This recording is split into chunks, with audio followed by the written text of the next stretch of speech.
This is a broadcast from the Ministry of Truth here in Oceania. We are here to tell you that Brexit will not be taking place. Welcome to Oceania or Eurasia or whatever place. You can't tell the difference in Orwell's world. But boy, am I pissed. I'm not happy. I've heard that Theresa May wants to extend Article 50 again, and she's willing to parley with Jeremy Corbyn, of all people. Jeremy Corbyn. He is literally a communist. So, yeah, I've just got some, I've got some adrenaline, some ire that I want to channel positively. I'm sorry for the lack of actual, the proper pre-made content recently. I've done a lot of streaming. To be honest, it is a lot more fun and a lot more easier. But yeah, we'll see how this stream goes. Hopefully a few people will tune in. I'm going to start doing my usual routine of getting the invite sent out. Good evening, Punkster. You're first on queue. And you banged the bell, didn't you? That's a lad. So have you heard the news, Punkster? Did you hear what I just said there? Operation Swap Brexit is in full flow now.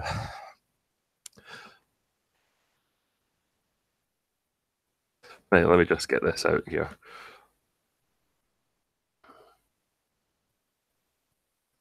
I'm going to just get my usual crowd. Hopefully we'll get more than just 2 people, and maybe we'll get 3 if we're lucky tonight.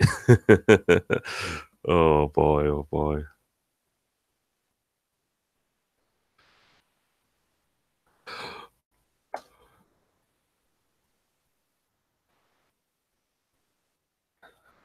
Right, so that's it. I'll send that out to. Sorry for the sniffing again. I'm genuinely not been well the past few days. I've been like a corpse for the last 5 days, although I've been revived by sheer rage. I know I'm giggling, but I'm pissed off that this is ongoing, and it's demoralising. I mean, what's the point in voting if the politicians aren't willing to implement what you voted for, as was presented to you on the ballot paper? What's the point if they're not going to do it? Trying to use deception, division tactics, beating around the bush, and just not. They're trying everything they can to stop Brexit from taking place. Honestly, it's a good thing that I'm a rather reserved person compared to some, because I feel like going full Alex Jones on the Joe Rogan podcast right now. When you see what's going on with the army being pushed forward with Article 13, boy, oh boy, oh boy. I'm setting my thing out to the Ninth Brigade as well. I'm going to invite someone to join for a little while. I don't know how long he's going to stay or if he'll come in at all. So I'm just going to send him the link and he can pop in whenever he feels like. That Scottish individual. He is someone who is not happy either. He's considering calling in sick tomorrow, according to his messages on Twitter. Something that he doesn't do because of his Protestant work effort. That's hate speech, by the way, to say that Protestants have hard work, because you're basically saying that everyone else is just, you know, a bunch of scroungers and whatnot. Anyway, invite people.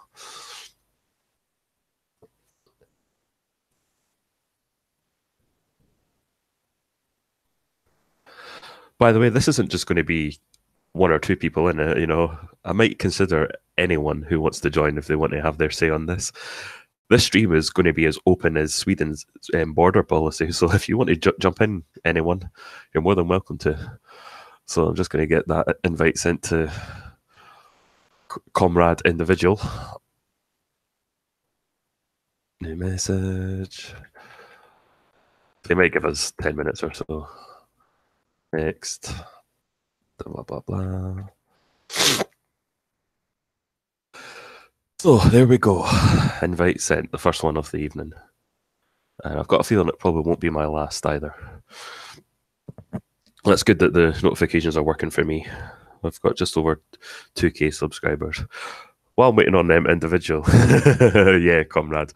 Just going to ask you, Punkster, were you subscribed to me before I created content on this? Like, did you watch any of the videos I uploaded a long time ago, like the real radio wind-ups by any chance? I don't know why your name has deja vu for some reason. I feel like seen you like years ago or something. I could be wrong.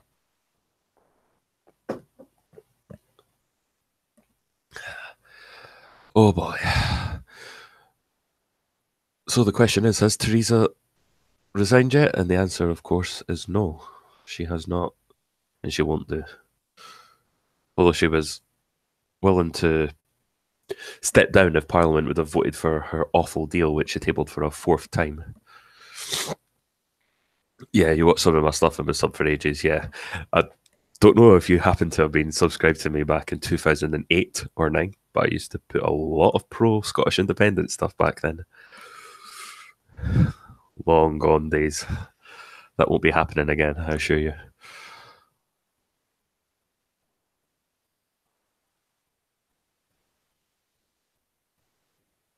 Anyway, I'm going to do a little. Nope, there goes the phone.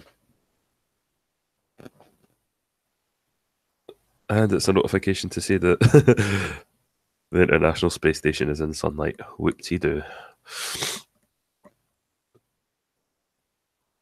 So let me know what you're thinking in chat right now. How you's what's the mood like?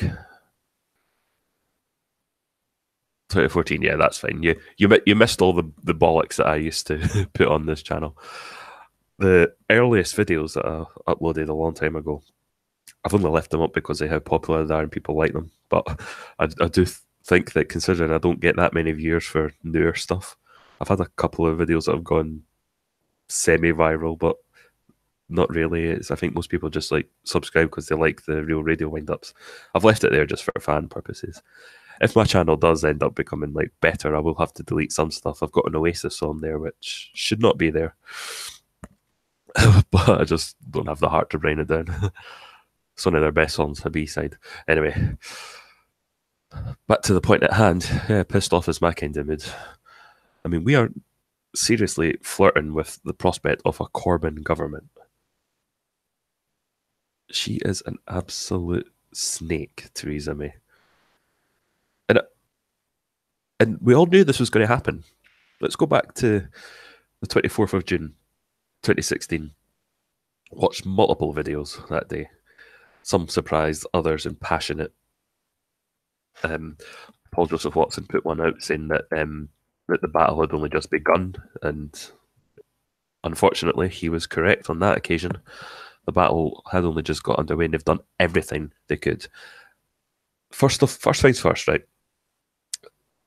Although I'm not a big fan of David Cameron, he should have stayed in his position at the very least and delivered what the people wanted, even if he didn't want it.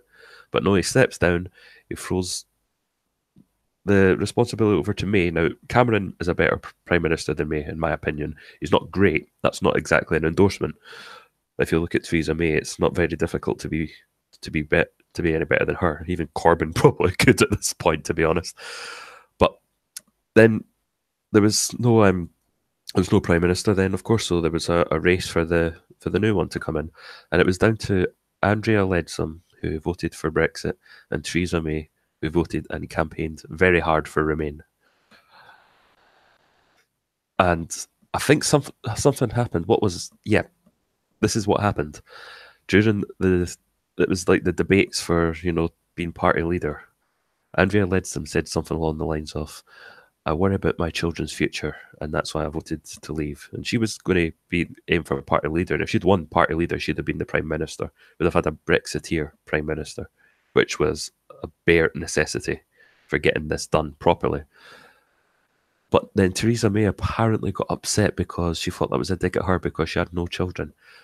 Leadsom was not speaking about Theresa May's lack of children, but apparently that's what upset her. Leadsom was forced to apologise, and then she stepped down, leaving a one-horse race for becoming Prime Minister, and the destruction of Brexit was underway. And if you go back to the 2017 general election, and even before she announced the election, she said all the right things. Brexit means Brexit. She'll be a bloody tough woman, a bloody hard woman. I think that was her exact wording. she's bloody been hard on those that have voted to leave. That's for certain. But she's just been, it's just an absolute disgrace. Let's see what the chat's saying. Individuals should be joining us in a minute. Comrade Corbin, yep, welcome Chief Moody, welcome Chowder Ranger. To be fair, Theresa May didn't campaign very hard for Remain. Did she not? Well, that's interesting. I remembered her like holding placards up. Bloody difficult woman, yeah. I don't know. I mean, maybe not as hard as your David Lammy's and all your Diane Abbotts, but she was still a Remainer. She's still a firm Remainer, and she's definitely doing everything she can to sabotage Brexit by keeping us in this horrible arrangement, which would have us. It would give us like a sort of cosmetic removal from the European Union. We'd leave in name, but we'd still be tied down to all the rules, regulations, and the trade agreements without a seat at the table. I mean, at least as members, we would have the semblance of a seat at the table. And, we could at least, for the time being, veto things while that's still an option. But no, as it turns out, it's just May wants to. It's almost like she wants to punish us for daring to defy. Not just her, but she'll have lots of other advisors that are helping her out on this.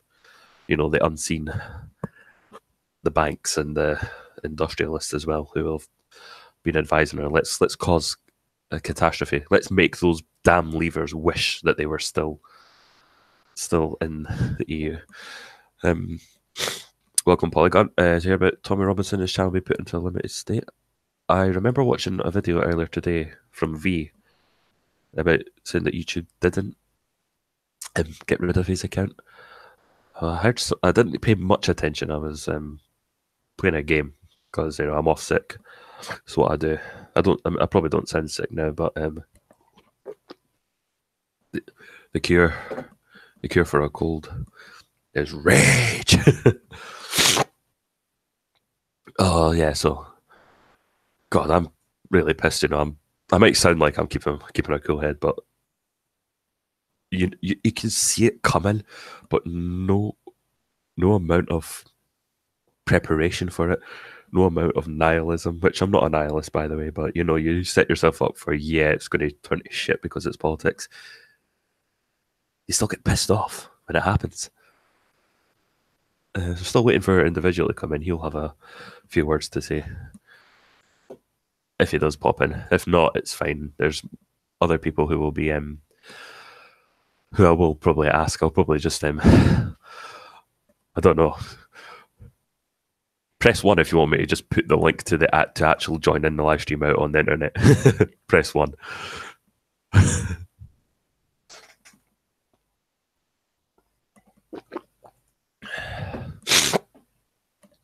Yeah, as did I. Oh my God. Number 1 has now been put under spam. Jesus Christ. You guys want me to open up like the Swedish immigration policy and just let anyone come in? Oh boy, oh boy, oh boy, oh boy, oh boy.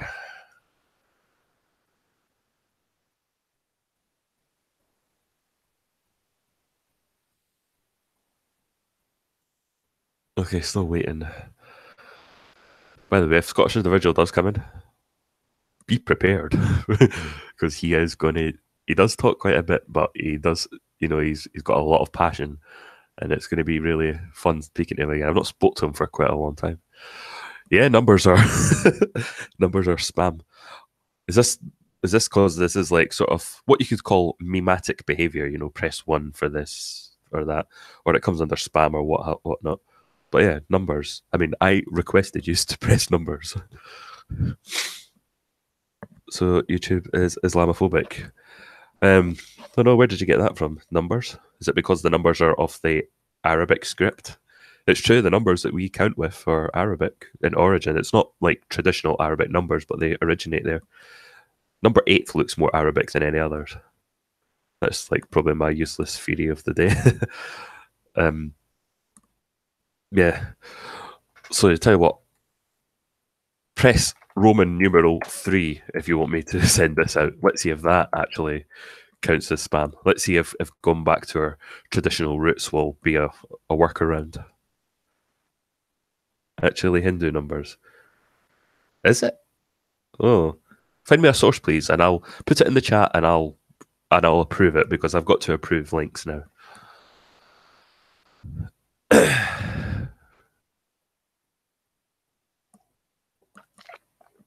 Yeah, yeah. It's what would Roman numerals be for today? Type it in the chat.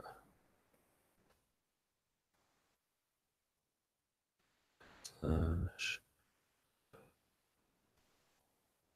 that's the date today. Because I'm more than welcome to correct. Yep. So he's actually not Scottish individual. He's Scottish Brexiteer. He's calling himself now. He's using his missus's laptop, which will probably be Windows Vista. No offense, dude. I don't know. I probably shouldn't antagonize him because he's already like really pissed off. No wonder though.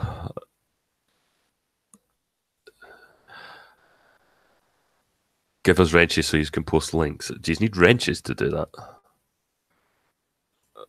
Let's see.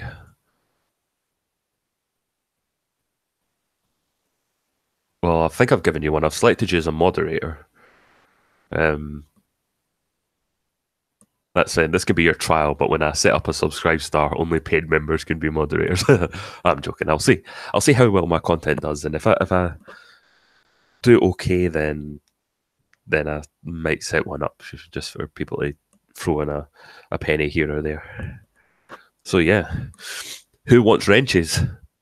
Press Roman numeral 15 if you want a wench.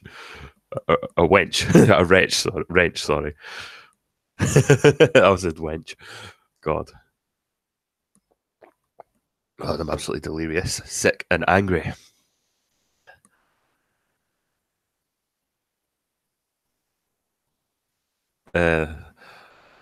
It seems our friend here is having technical problems.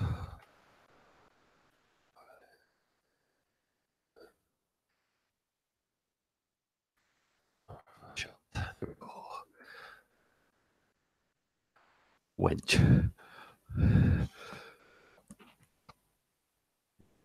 Do you want a wench?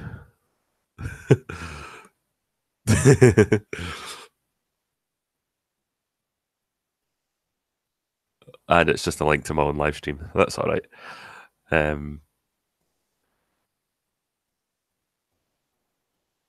Oh, well done. Oh, need to go back. Turn this down. Right. Excuse me if you got your shotgun there. I've been a bit under the weather. I think we might have someone in. Do we have a visitor?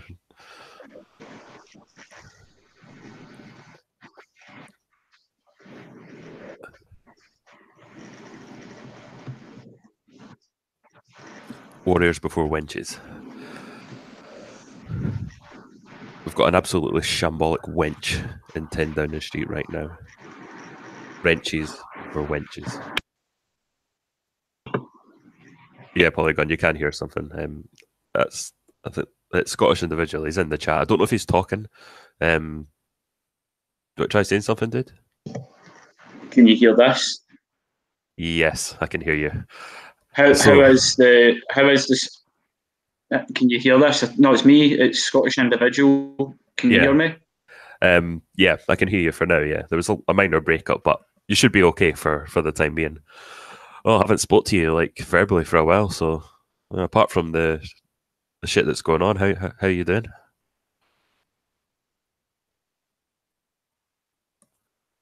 Oh, I think he's gone silent.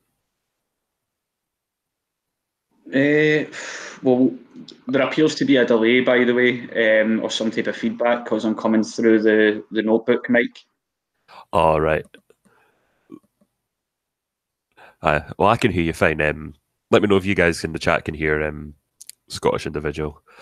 We'll just try our best just now. Even if you just want like a 10, 15, 20 minutes, it's fine. So yeah, Brexit. It's it's been coming. We've seen this coming from a long way, but it's still infuriating. And I'm just looking at like I look at a lot of like your tweets, and a lot of the time you seem to have like this sort of fight to the bitter end mentality. You know, like a sort of warriors mentality, if that makes any sense. But you look so like it's like you've almost been blackpilled tonight.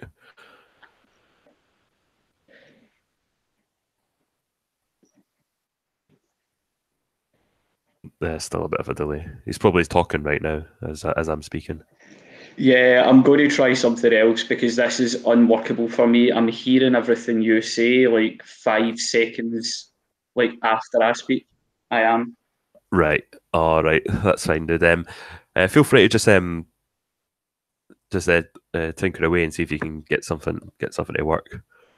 Save up and get yourself a gaming PC, and then you'll have no problems whatsoever.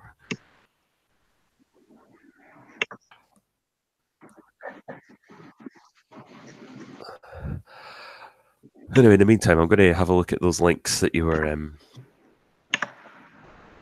Jesus Christ, you've given me a Telegraph link, Chowder. But only you are dumb enough to actually subscribe to this. Would you be so kind as to copy and paste that into the Telegram chat, and I'll be able to read it out?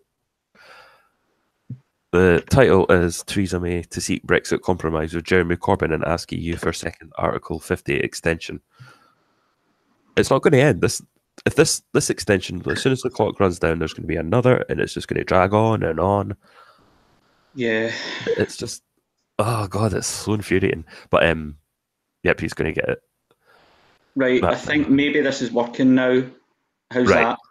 that? I can hear you fine. There's no delays. Yes. Right. We're good to go then. Superb. The problem I was having, right, is I put in the headset because I wanted to hear you, and I didn't want any like negative feedback coming with you coming out, obviously the speaker on the computer. Yeah. But apparently that's not happening now, so that's fine. Yeah, I heard what you were saying.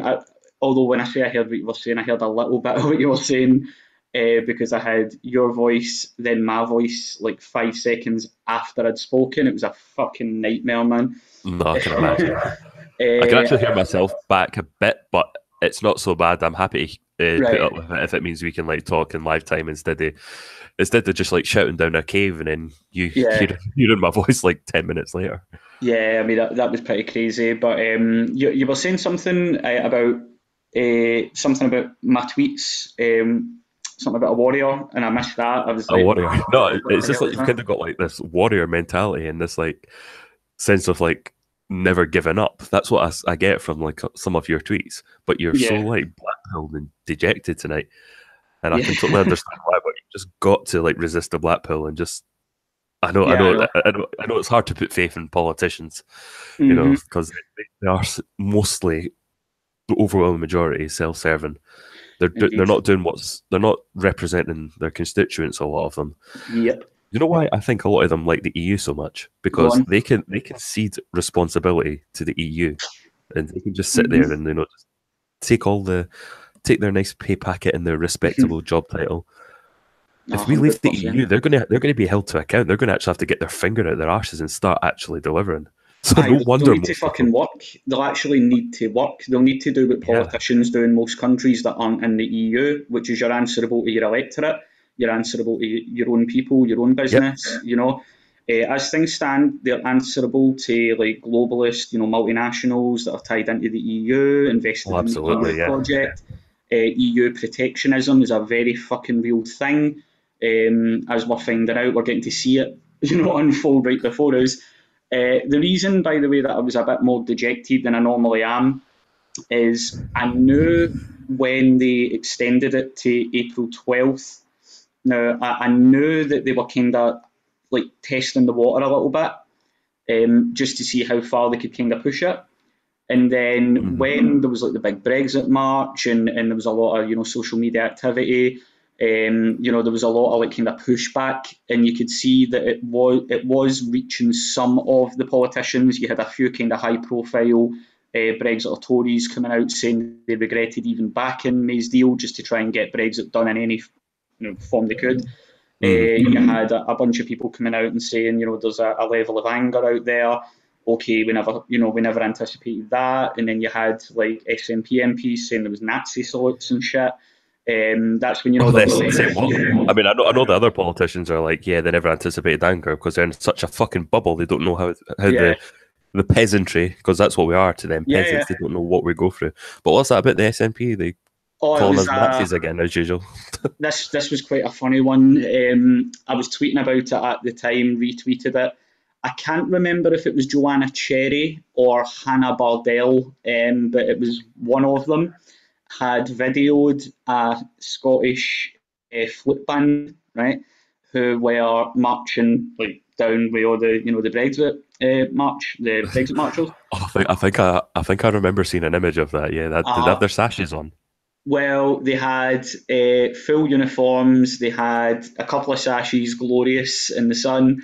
they had two little baton boys who were throwing the batons. They love doing that. And so they had that, right, and they were marching in front of like a fisherman's trawler, I believe. And the SNP MP, like I say, I can't remember if it was Joanna Cherry or if it was Hannah Bardell, but it was one of the female SNP kind of, the more left wing contingent. And she had filmed the marching band, and she claimed that she saw them throwing up Nazi salutes, right? Oh, of course. Right? And so obviously the replies to her tweet were a lot of people saying, well, why didn't you film the Nazi salutes? Why did you film it Oh no, I mean surely that publicly? would be like gold dust Right? for them. Eh? They could Exactly. expose us that way. So Why wouldn't they do it? exactly. So why did she not film it? The reason she never filmed it is because it didn't happen, and we all know that. If it had happened, she would literally run up to the person throwing the Nazi salute and film them and say, "Do that again," or "What are you doing?" She would capture it. If you can see it and you've got a camera in your hand, you're going. Everyone's got a camera in their hand nowadays. She filmed everything else. She had the march, Mm. she had the little boys doing the twirling, she had everything else. She just didn't seem to catch these elusive Nazi salutes. But that was one of the signs I knew, or I felt, that they were starting, the political class, the pro EU Remainer cabal, were starting to realise it might not be easy to thwart Brexit, and I think they were starting to get a little bit nervous. So I thought, right, okay, there's no way they're going to go beyond April 12th. Now, I follow a lot of EU accounts, Mm. and I noticed that you had trade ministers in Germany, Netherlands, you had ministers in Belgium. You actually had the EU itself, the EU Commission, to be exact, the European Commission, tweeted out saying that no deal Brexit was looking very likely, and it had listed the preparations they had made. This was the official European Commission Twitter account. And I believe I seen that one as well a few days ago. Yeah. well, yeah, it was a few days ago, and it was right. I think it was the day after the Brexit march. It was within a day or two anyway, and I thought at that point, right, it looks like no deal is going to happen. It looks like there's going to be no agreement all the way up to April, and then we will default onto WTO rules. That's what I started to think was going to happen. But I did say, if they extend it beyond April, that is basically the cards getting thrown on the table that they are going to fucking stop this. Like they are not going to Mm. allow hard Brexit, which is, let's be honest, they call it hard Brexit. It is just actual Brexit. They are not going to let that happen. They are going to do everything they can, including, and this is how you know, staying in the EU in some form, mainly in an economic form. That's why, if you've noticed, all the options are kind of funneling down towards Custom Union 2.0, and maintaining single market access and other variants like that. It's starting to funnel down because now it's just down to the economic levers being like their main argument. So this is how bad it is. on her announcement today, she talked about a national unity approach involving Labour. Now, Fucking hell. when I'm not watch her address, and you'll know what I'm talking about. She's now extending the olive branch to sit down with fucking Jeremy Corbyn, right? Jeremy, IRA supporting Hamas Yeah, sympathizing, and literal communist Corbyn. an actual communist. And the funny thing is, now Corbyn has spent around 20 years being against the EU. Now, I know he thinks obviously people don't remember that. A little Google search will quickly reveal the truth. He has always been Eurosceptical. However, what we learned about Jeremy Corbyn since he became leader is he will bend a little bit to keep the likes of Tom Watson, Yvette Cooper, the Blairites. Yeah, the Blairites, the neoliberal section of the Labour Party. Yeah, he will bend a little bit to keep them on side because he also understands that a breakaway, like if there's a Labour breakaway, it really diminishes their ability to get seats. So they don't need a Labour, like an official party split, as in a new party formed, similar to the Kirk party that just formed. You could just tell how sorry to just cut in, but you could just tell how out of touch they are. They called themselves the Kirk party. Literally. And so Labour can't afford a larger version of that would involve the Blairites, because then they lose a lot of key held Labour seats, especially in like the surrounding London area. They also lose a few of the northern seats that they're kind of clinging onto. So he has shown he will bend so that the Blairites don't just walk away. So one of the key demands that the Blairites have is that Britain remains attached to the EU on an economic level. And obviously that's an easier one for him to pitch, because he can just keep saying job losses, job losses, job losses. And he can just keep saying that, and he can keep talking about the economic argument, and that will make it easier for him to sell that, even though many of the unions, as you're probably aware, a lot of the trade unions do not like the free movement, aspect of the EU, because it does.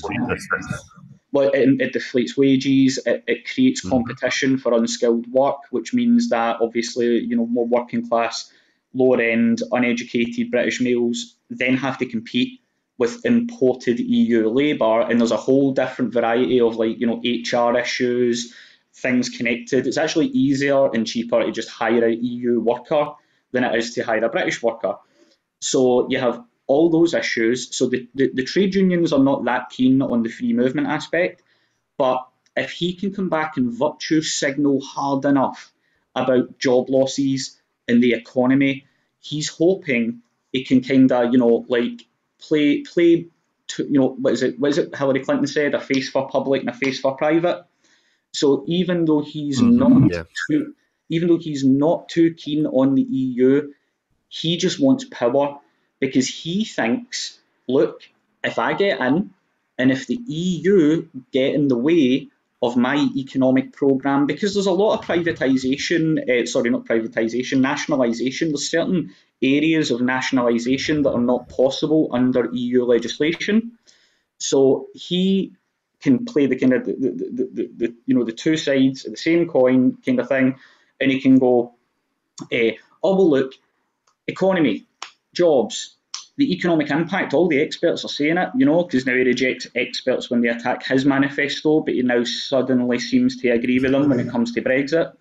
And then he can get in and go, well, we will implement our manifesto, because I'll tell you right now, after today, there is no way the Tories are winning an election.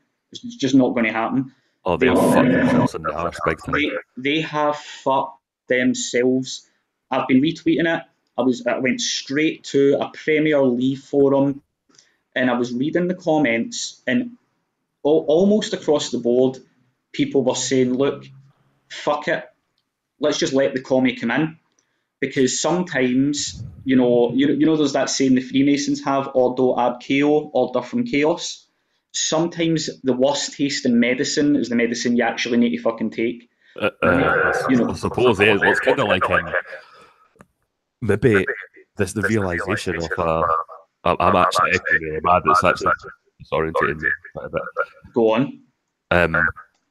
Yeah, but it's like Theresa May, like she surely has to be aware of what she's doing and what the consequences could be by fucking this up so bad, by having an actual communist and fucking McDonald as well, and then you've got Abbott and like, who's can you just picture what that would be like? I think that Theresa May genuinely doesn't care because she's wealthy enough that she can retire in France. You know, she can fuck off. She can she can go off this island. She can go and live in Switzerland. You know, she can fuck off. She knows she can do a David Cameron and just spend all your time in the Swiss Alps going skiing. I said that at the start before you came on, actually. That, I said that Cameron, although I'm not a fan, he should have just stayed on as Prime Minister and sent because out instead of just running away like a little bitch. Yep. So instead, what I think she's going to do is she is going to basically do what her EU masters, and I hate to sound crude, right? But I'm tired. I need to go to bed soon. As you know, I work like 3 a.m. most days. So I'm tired. But to be crude, she is going to do her a favour for her EU masters. She's going to keep us tied in. She's then going to step down and fuck off. And then some poor bastard, if it's not Labour coming in anyway to fuck things up, if by some miracle some Tory Brexiter, rises to the top, very unlikely, but if some Tory Brexiter rises to the top and goes, well, look, fuck this, I'm going to now lead this next stage of Brexit and we're going to try and undo whatever shite deal she's done. All that's going to happen is the media, the left, the SJW left, BuzzFeed, Facebook, all of that, the establishment, all the students, they're just going to keep pounding and pounding and pounding and saying, no, we negotiated a deal. We're technically not in the EU. Meanwhile, we're stuck hamstrung. And then if you actually look at the withdrawal agreement, and I still don't think that's got any chance of passing anyway, I think that this new approach that she's talking about involving the national unity fucking approach, I'm absolutely that has just destroyed any fucking spirit I had, to be perfectly frank. To be fair, this is probably the most divided Britain's ever been. I've never known it like this. It's incredible, man. I mean, it's always been like the divisions have always been like, North England, South England, Wales and England, Scotland and England, Northern Ireland, and bits of Scotland and stuff like that. There's always been these little cultural and national divisions, but it's never been like, this is a black and white division. This is like straight up sovereignty and democracy that was already mandated on by the majority of British citizens who voted. And those who seek the losing side, to be frank, the losing side who just seek to stop that being implemented. It's a very, very dark day. Now, and when it comes to democracy, it's very, very simple. Whoever has 50.0001%, that's the winning side. If it's a binary referendum, as far as I'm concerned, even if it's one single vote, that's it. Decided. Exactly. And we're in this position now where one of the Britain has always been, since the Enlightenment, for fuck's sake, since the 1600s, Britain's been the architects of modern democracy, and I find it kind of ironic that a country like this, which has always proudly said, well, look, we might have cunt leaders, but at least we can swap them out, vote. We have votes. We actually do get to participate in who rules us. We live in a country where even the monarchy is a constitutional monarchy. A party can run on a manifesto to abolish them. It can be done. So now we know, obviously, whatever we all vote for, it doesn't really matter, because the establishment, if they don't like the way we voted, they will literally, in front of our faces, just go, fuck yous. We are taking control of whatever you decided on, and we are going to do our best to deliver our version. So they're just bypassing the people. But that Brexit March last week gave me a lot of confidence, because I looked at it and thought, right, they can. That's quite hard, because it's a bit easier for Remainers, because most, a lot of them were London-based anyway. They get more publicity and a lot of more famous people that can promote exactly. it. Exactly, and then they also have like social media clout. Whereas I mean, there is leave social media tweets, leave social media videos. They get ripped off for hate speech and stuff, and you're like, right, okay. And then you've got obviously like the fact, as you said, you get the media on their side.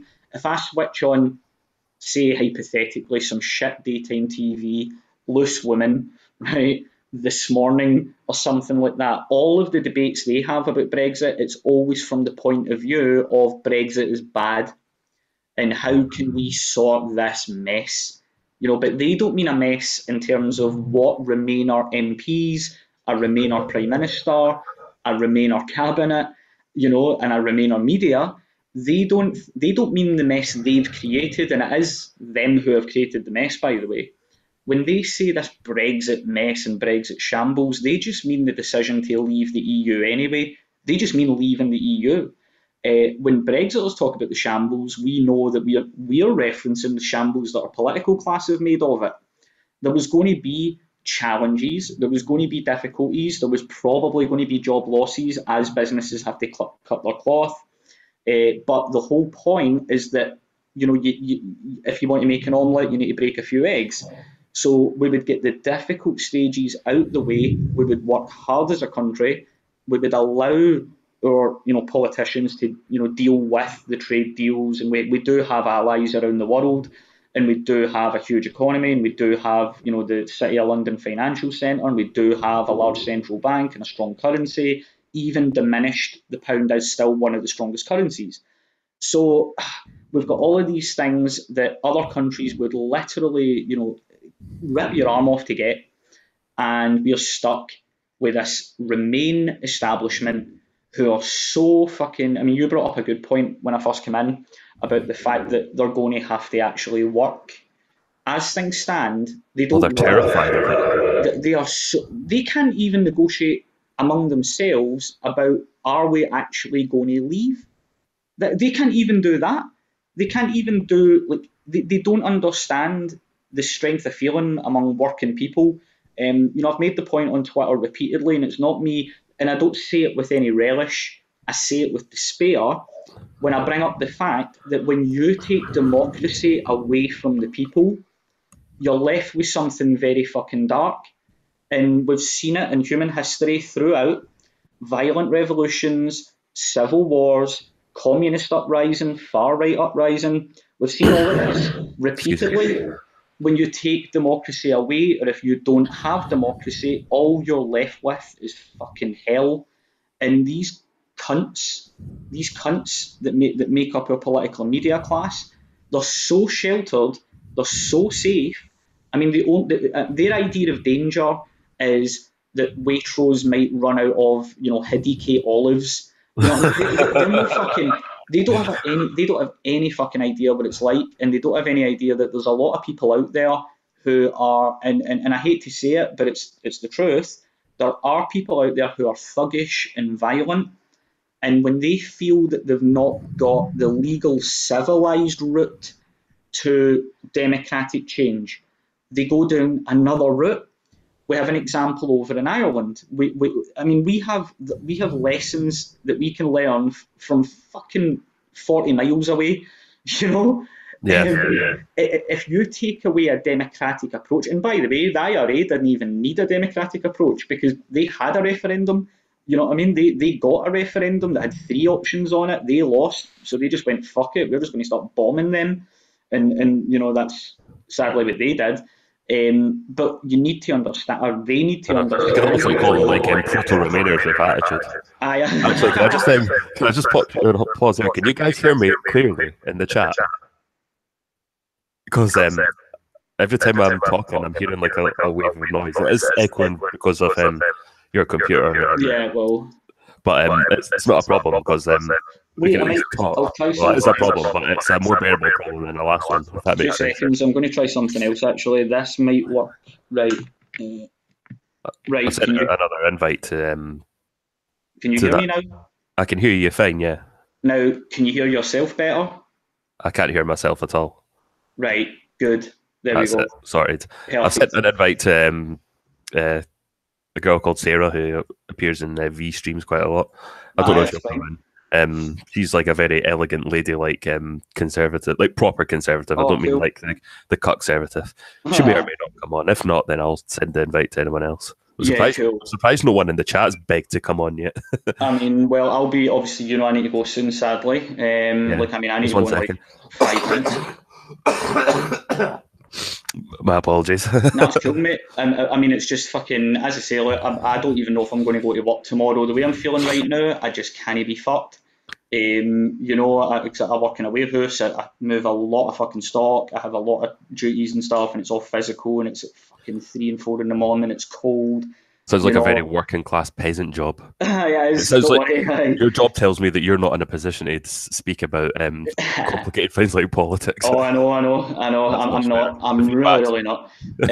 Would you call it? No, but I mean, I know basic stuff. yeah. But you don't need to. Nah, I mean, but I've been a firm Eurosceptic since 2011. Stopped yeah. supporting Scottish independence in 2009. I was 18. Hmm. So, Hmm. and this very YouTube channel, actually, the first one I streamed with you on was Mm. actually a separate channel under my modern email address. I Ah, decided to go back to, if you go back to like the first videos I uploaded on this channel, you'll have yeah. like, you've probably seen it before. It's like the Robin Galloway's Real Radio. He does like a wind up on a Rangers Yeah, fan that yeah, I yeah. I got. had a look at that. Yeah. Yeah, it's got like over a million hits on YouTube, and I get comments on Maybe. it every day. So I thought, Nice. if there's a lot of people there, maybe I could, red pill a few Just need to people. keep going with it. That's all you But need you to never do. know. You just need Yeah. to keep going with it. I've Although, always struggled with YouTube. I'm going to try. I'm going to get it going, and I just don't fucking bother. I'm in But a bit of a conundrum because mhm. I'm doing all right at work just now, but I just worry like if the wrong ears find out. I mean, it's mostly quite chill, but Yeah, yeah, I'm still having to be careful. I want to do this, and I'm kind of happy to have like a more intimate amount instead of going like yeah. to someone like Sargon or even V's level. But Yeah, if you're going to go to that level, you need to go all in. yeah, You oh, need to know absolutely, that yeah. you're going to have a situation, especially in Scotland.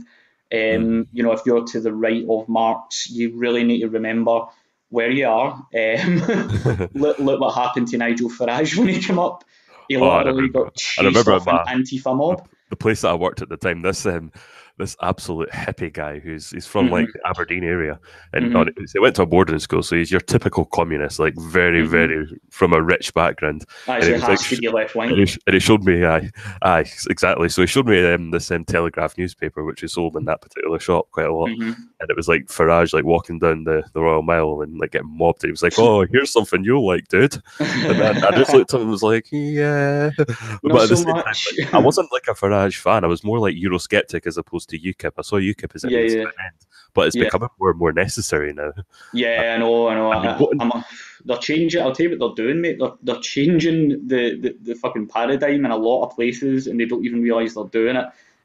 I was never really a huge UKIP fan. I didn't have that much of a problem. There was a little period where I bought into the usual, mainstream take, because all I had seen was they kept calling this a racist party. They kept saying this guy's a racist, and if all the voices are saying it, you assume, well, that must be the case because I'm not hearing otherwise. But then obviously the internet got more and more prevalent. And then for me, it was around 2007, 2008. That was when I started to really go, right, hold on a minute. Oh, none of my beliefs seem to be acceptable. I Mhm. was like, right, hold on, wait a minute. Everyone I'm talking to, like in a mainstream sense and walking around Glasgow, they all have the same opinion on everything, and I have different ones.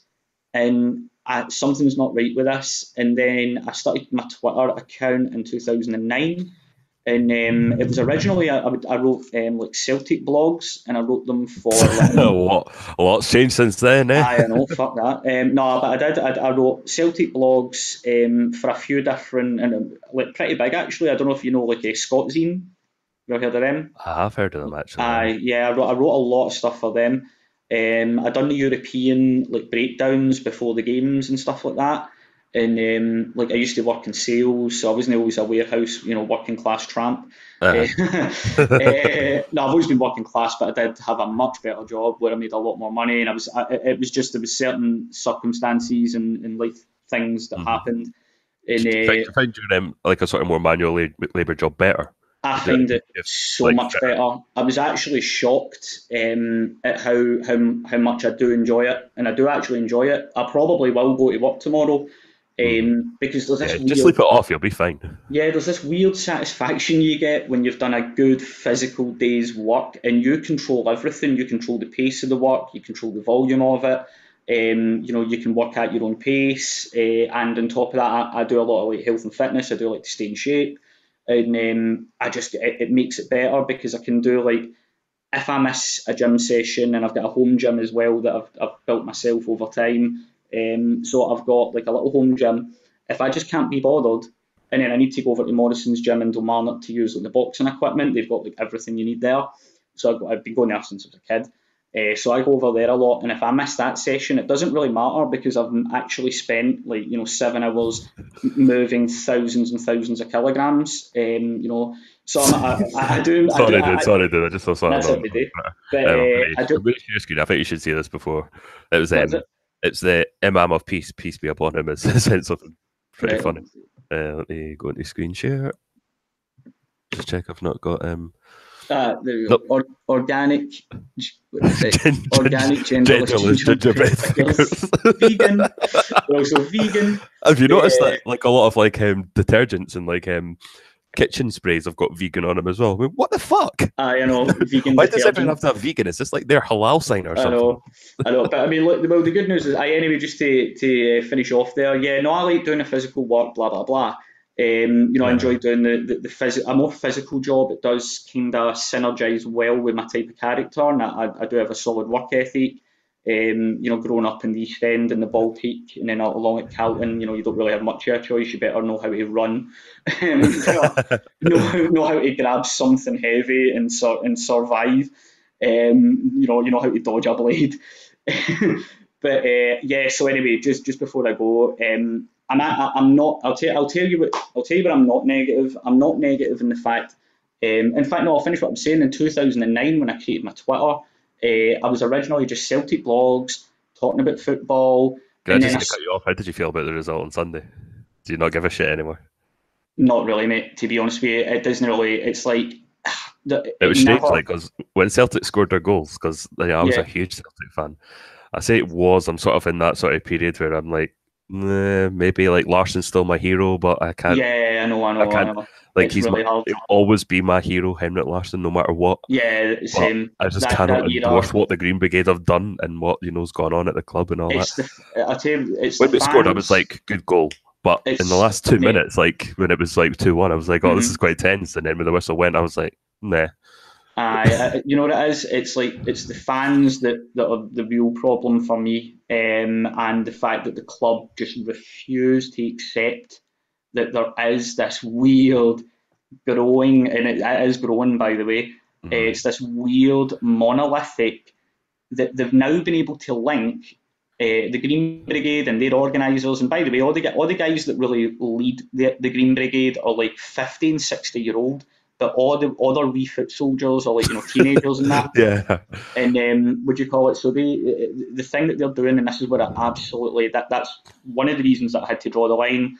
And then the response to the paedophile stuff, that was when I was out. I was just out. I was like, Mm. no, some things are just bigger than football, guys. You need to fucking, if you're refusing to see it, like, what if this did happen on our watch and there was things we could have done that would have stopped this? We need to know that so we can learn going forward because the Mm-hmm. safety of fucking children, mate. I've got little cousins that go and play like up at Celtic Park. Aye. There's like now when they do like the local youth teams and all the football things for the young. My little cousin was playing at half time on Celtic Park. So we need to make sure that if someone has been abused, even in the vicinity of the fucking club, you need to try and learn lessons to make sure that we can offer maximum protection to children when they're involved, anything involved with the club. But instead, no, if you bring anything like that up, nah, you're point scoring. So Mm-hmm. now I just troll them. I just troll them, man. If you can't handle it, if you can't go like Rangers fans are obviously going to gloat. They're obviously going to use it to point score. They're the rival. Well, the Celtic fans, a lot of them would do the same They if it do was going on at exactly the Ibrox as same, well. mate. They Yeah. do exactly the same. In their minds, tax evasion's worse than paedophilia, apparently. You know what Well, I mean? But the way I look yeah. at it, you need to learn. I'm a Catholic, and you know the fucking situation with the church. So Aye. I learned a lot about that, like that issue when that was happening back in 2005, 2006, when it really hit. And I watched I was too young at the time. I was maybe what, about 14. I wouldn't have given a shit about that. I mean, well, religion to me was just like, boring I people. watched. But Well, I was in my twenties at that point, like mid to late twenties, and I yeah, watched. Would you call it, like Christopher Hitchens done a great job at that time. He was just marching oh, around and we just do we destroyed the not need him church. more than ever? I've said that for years. Oh, imagine that! Like Imagine him now. when I discovered like the state of the world in 2015, I was like going, Uh, hang on a second.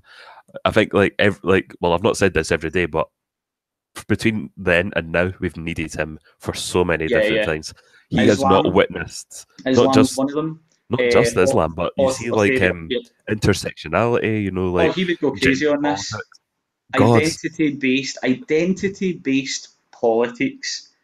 I mean, come on.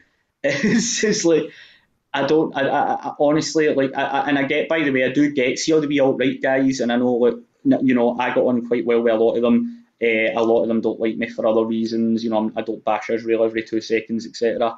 oy Um, vey. I know I've got my shekels, mate, burning away in my PayPal. Would you call it? That's but But you're a good little boy I'm a with an good H in it. I'm a G H O good Y. Zio Cuck. I'm a good Zio Cuck, right? Would you call it? Now the reason fucking no, I do understand. Identity politics becomes a zero sum game, right? So what happens is if you it starts with, say, hypothetically, a party that play up on like black rights or something like that. What that does is that creates that little fucking sect. So then what happens when you have a sect that kind of separates itself or defines itself by a characteristic that the rest of the in-group don't share?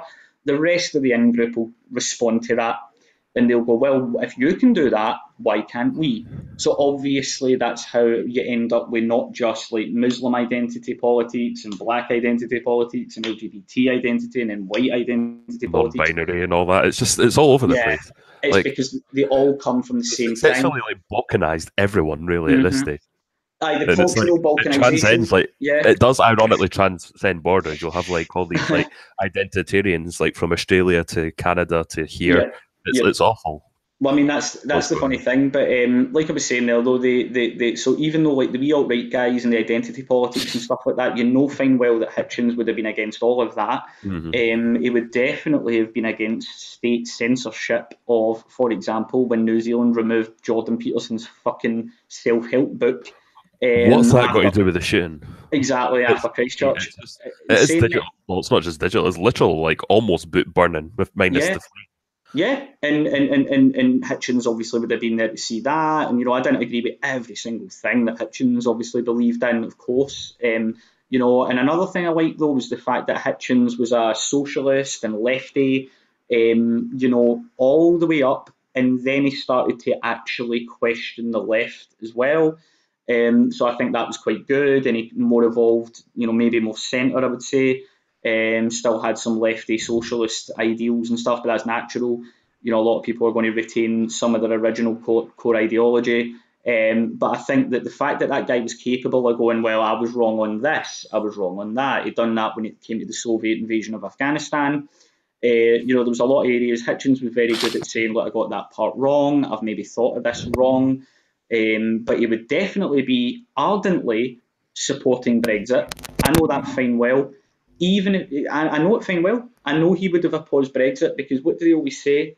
He always said about the decentralisation of power. When you have a shadowy elite and they don't listen to the people and they don't care about the Can you still people. hear me just now? Yeah, yeah. Yeah, I managed to yank my microphone out for No, somehow. that's fine. I can hear Sorry, you. did you say that Hitchens would have opposed Brexit? Do you think? No, no. I think the opposite. I actually Right. think the opposite. I think that he would have, but I don't think I don't know. I can't answer whether or not he would have supported Brexit. But one thing I do know, he would have opposed thwarting Brexit. Mm. So whether or not he would support it or be against it, no one can answer that. That would be for him. Obviously, he's no longer with us, so I won't say that I think he'd support Brexit. But I do know from, and I can say with confidence that from his character, I doubt very, very much that Christopher Hitchens, who wrote a biography on George Orwell, for example, Mm-hmm. I don't think he would support the authoritarian, militant Remain attempt to thwart democracy. I doubt he would support that. I don't think many do. I think it's overstated. I think it's almost entirely students, left wing students, and And media. wealthy boomers as well. Like Yeah, yeah, in yeah, yeah. Edinburgh, Upper like I've middle seen class wealthy boomers. Yeah. several times, like in maybe about 6, 7 in Edinburgh in recent Hmm. times. There's been like a vigil in the what was it, the Washington statue at the bottom of the bridges, Oh God. or was it Wellington statue? Sorry, I don't know my hometown. Like I don't live there anymore, but I do like go back from time to time. Right. And all of them were boomers. It's not like this whole it's all young people stealing the Yeah, yeah, future. yeah. It's like a bunch of boomers, and they're holding Yeah. up a sign like "beep" if you want to remain to all the cars passing by. Honestly, not many of them were beeping.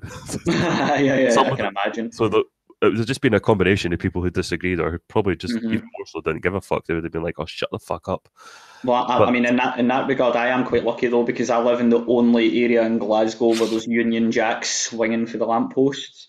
So obviously, the attitude down here is just like, this is the thing that saddens me. The Unionists that voted Remain because they thought it would thwart the SNP. That is what saddens me more than anything. Because I did say, I don't know if you were, I can't even remember if you were on my Twitter at that point, but I did say at the time the only smart vote from a unionist point of view would be Brexit, like would be to support it, because the SNP are pro EU.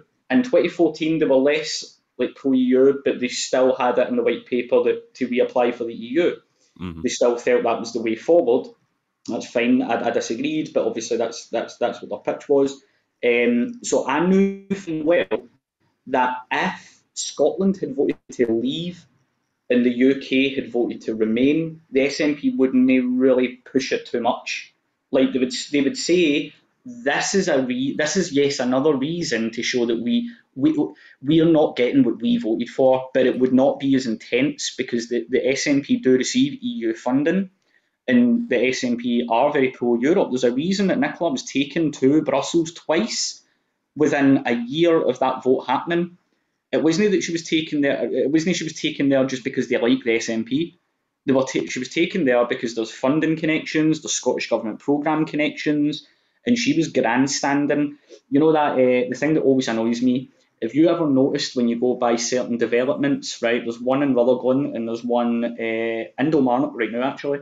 And what they've got is you have the flags of who's responsible for the development, and you'll have a saltire and you'll have an EU flag, Welcome to Chief Moody, by the way. but you won't have a He's UK joined flag. us in the. Such life, would you call it? But yeah, so Nicola, the fact that she is pro EU and the fact that the SNP are pro EU, if it was the other way around, they wouldn't. They'd still use it for political capital, but it wouldn't be. They wouldn't be abstaining every vote and trying to fuck it all up and everything deliberately.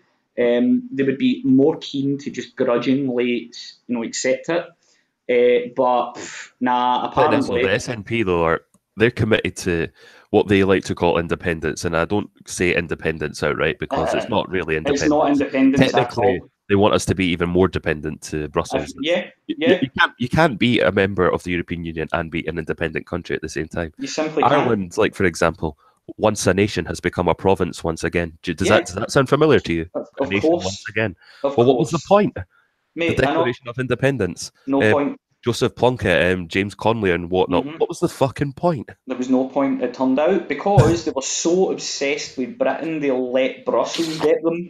I That's know. the fucking irony. It's It's like like it's fine. They've like been like sparring with the UK for so long, like the Khajiit from Skyrim that you use aye, come up aye, on aye. them and like you're part of us now. Aye, and they're like, wait a minute, Recoil. what the fuck happened? Ireland 2040? What? Wait a I minute, know. we're getting a million Africans? What? I I know. mean, it was like I know, but it was like fucking Ireland does not Ireland know have the way. learned.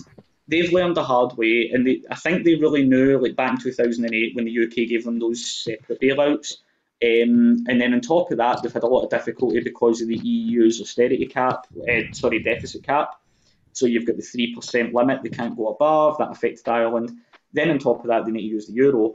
then on top of that, their economy is very, And very that's different. another way for them to like Mhm. steal sovereign. If you join their currency, like if you Oh control them, God. I mean, as much as I hate to say it, and I don't want to sound like sound like I'm putting echoes around every word I'm saying. I'm not blaming a certain religion, No, I know what you chowder, mean, but if you but control the money, you if you control the control the country. money, you control everything, and that's what Exactly. it is. It's like they've got their currency, got their parliament, they've got their national anthem, which is "Ode to Joy." Oh, I hate that because it's one of my favourite tunes. I know I it's such a fucking hate glorious that. tune, and now It's I an can't hear awesome it song. because of what it's associated with. It's like the Saltire. Like Hmm. I even there's times when I'm like, oh, that flag. I felt uncomfortable just because of the bastardization by the Yesers. But then I look again at the Saltire, and I think you've maybe mentioned this once before. Hmm.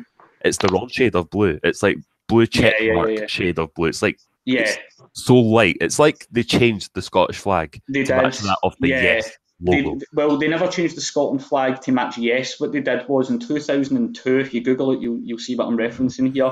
In 2002, the Scottish Parliament voted to change the colour, because the colour that had been used for a long time was a darker blue, like a royal blue almost. It wasn't a royal blue technically, but it was close to a royal blue. And the reason for that was the original saltire was very light blue. It was actually sky blue, and it was connected to a fable. And the fable was about before this battle, we saw a white crucifix in the sky, that became the flag. But the It type was of East Lothian. dye, It was that it was established in the yeah, Saltire. because the type of dye that they had in those days, like I'm talking way, way back, the type of dye would run and lighten very quickly. Yeah. So they darkened up the Scotland flag, and it eventually became this kind of more dark blue, almost royal blue, the one that eventually featured in the Union flag and all that. Yeah, I That prefer the dark blue personally. so they are. It just looks harder. It just looks harder. It What looks does that? It more. looks like it's more like pride. It's almost like Yeah, you can sort of like feel the.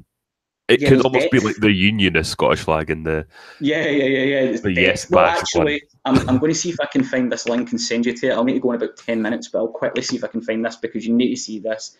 Right, so I'll Yeah. Google it Uh, in now because what how you happened doing, was Chief? Oh, Chief's not here anymore. He's left. Oh, no, what? he came in and went. Did he? Yeah, Oh, so I'll no. just quickly Google this. Is Right, everything let's all see. right, Chief? I think he's having a few problems. Right, hold on. um, what do you think, chat? Do you prefer the light Scottish flag or the dark one? Now, let me go back to screen share and I'll show these people. You send that link. I'm just Send it. going to get that. Just send it in the live chat, and then I'll verify it because Right, YouTube, like even number one's now considered spam because of YouTube's fucking algorithms. right. This is going to be hard to find because it was for like 2002, but bear with me. Take your time. Uh, You like start at like 3 in the morning, dude. I I'm know. keeping you up. Right, hold on. So let's have a little look at the Scottish flag, right? I'll try and compare and contrast. So I've got the cursor over this one here is kind of like the very light blue one, the sort of the yes sticker shade of blue, and then you've got this one, which I personally prefer a lot more, Right, here we go. or even that one. I prefer like the darker, like more deep ocean blue as opposed to the light blue. There's nothing wrong with that shade of blue, but for me, that's kind of my way of differentiating between Scottish Patriots and Scottish Eurocucks. That's I know me as well. Whenever I see a dark blue, Here's our flag in 2030. I'm calling it. That's our flag in 2030. there it is. Right, here we go. Colour and design. They actually mention it here. Right, I might need to read this, but I'll still send you the link. Excuse me, everyone. Right. Right, let me go back to. I'm just making sure I don't want to send you a bum link here. I'm reading it quickly, proofreading it. Stop screen sharing. Yeah, Let me go back to chat. Let's see if 2002. Chiefs says. Got Josh in the chat. Welcome, and he prefers dark blue. I think most navy blue punkster goes deep blue, no question. I bet you like it deep, don't you, Chowder? All right. I wish I could remember what fucking SMP this was. SMP complains because they actually had a campaign before the Parliament voted to lighten up the colour. An SNP MSP actually started a movement to change the colour because she felt it was too unionist, and I'm not even joking. I need to get the story though. Right, well. Why am I not surprised? See, I had a feeling, when you just look at that shade of blue, it's like they're trying to Lighten it get away. up. Yeah, they're trying to. I mean, it makes sense. I mean, it's like they're trying to make it look as far away from the Union Jack as possible. Mm-hmm. See that, mate? Honestly, that is what. Right, here we go. Here's an old story. Right. Okay, so this should have reference to this. Right. So this is when they set Right. the colour. Evening, gentlemen. Sorry to interrupt. That's me in the chat finally. Cool, mate. Welcome. Yeah, I try to use my phone to get into Google Hangout, and it just doesn't really work well. So I thought, Your right, I'll camera just was use the on for fucking just a split laptop. second. I just saw nothing but carpet. Yeah. So lucky you. Yeah, it was like, fuck no. But no, it's fine. It's all sorted out now, so I'm here. That's good. Everybody in the live chat, press number 5 in Roman numerals if you want me to just like tag a bunch of people on Twitter with the link to the live stream. It's going to get good just as I'm going to bed. I know. Well, I don't know if I'm going to go back to work tomorrow. I'm still shaking off this bug because I'm more of a socialist like you. As soon as I hurt a finger, I just want to stay home and cry. Nah, I'm only kidding. Right. So I've sent you that link on, and as you'll see it when you read it, right? So apparently, they were trying to settle an ancient national debate, right? Now there was nobody gave a flying fuck about that, by the way. It was just always this dark one. But what you'll find out, I don't know if this will have the outcome, but because I think this is an article about them preparing to have the vote. But what the outcome of the vote ended up being was that Labour and the SNP teamed up, right, and voted to lighten it.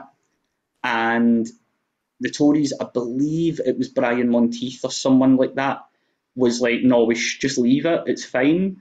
And they were like, nope, I did it as the origins of the Saltire were said to have come from the Battle of Athelseinford in 932 AD, when St Andrew helped the Pictish king Hungus defeat and kill Anglian king Athelstan by making a white cross in the blue background of the sky. A much darker shade of blue was chosen regularly by the Admiralty for use in the Union flag for its durability, because some vegetable-based dyes used in the 18th century tended to fade quickly. That's what I was saying about I think I said that earlier, about the dyes would run. But there was another article, which I'll find at a later date because I'll sit here all night looking for this. Yeah, but there was I've added it to my bookmarks anyway. I've the one you sent, cool. Scotsman. And then I might do a video like covering that, like the history of flag. And click on some of the links. Do a research for yourself, and you'll definitely come across it at some point. The SNP MSP, who was basically saying we need to lighten the flag. I don't like it. It's too like the Union flag. It will pop up, but it's too much like a Hun flag. Basically, I don't like it. So I think what they've done is, and this is where I think it really comes from, I think they decided to change it, not to settle some age-old debate, because there was no age-old debate. Even the Jacobites flew the darker blue saltire. The real reason they wanted to light it was to reflect Scotland's changing identity and changing culture. Oh. That honestly, that's what I'm sure it was. I'm sure it was that, and also the double-edged sword kind of I keep saying double-edged sword, double-barreled approach is also it distances Scotland from the Unionist heritage, because oh look, the flag doesn't even look the same. That's the Unionists changed. They sullied the saltire. You know what I mean? It's like. But you're right, by the way, they definitely did lighten it. They done it deliberately. It was Labour and the SNP. The only people that opposed it were the Scottish Tories. Business as usual, mate. Business as usual in Scotland. Yeah, it just sums just sums Scotland up. We're kind of like almost like monocultural when it comes to politics. Like it's overwhelmingly like regressive. I know. Well, anyway, I need to boost, by the way, because I am going to be getting up at 3 a.m. Yeah, sure, of course. I think I've kept you up past your bedtime. I know. It's once we got on to fucking the SNP, as usual, that's me. But that was you getting your like adrenaline. But I've put this out. I've put one on Twitter and just tweeted out like the. I try and get other people on. Like, see We'll see how many. I was going to do one last night as well. That's the irony, but I ended up not doing it because I never saw any of you guys about, and I was like, oh, I don't know if I fancy sitting myself, and will anyone join? I would So have said no because I felt like shite last night. I was just not see, feeling up to it. so I didn't see anybody really available, and I was like, and I was drinking, so I was like, nobody to rein me in, you know. So I was like, right, fuck that, actually, because I'll sit there and it'll be like, you know, by the end of the night, mein Führer, you know, it'll be fucking Scott for Liberty goes out right, you know. But anyway, right, people mate. are cutting up their conservative membership cards now. Oh, trust me. Tomorrow I'll be on again, mate. I'm likely going to go UKIP now. To be fair, I think UKIP are like the last of the main parties. I know there's some other little offshoot parties.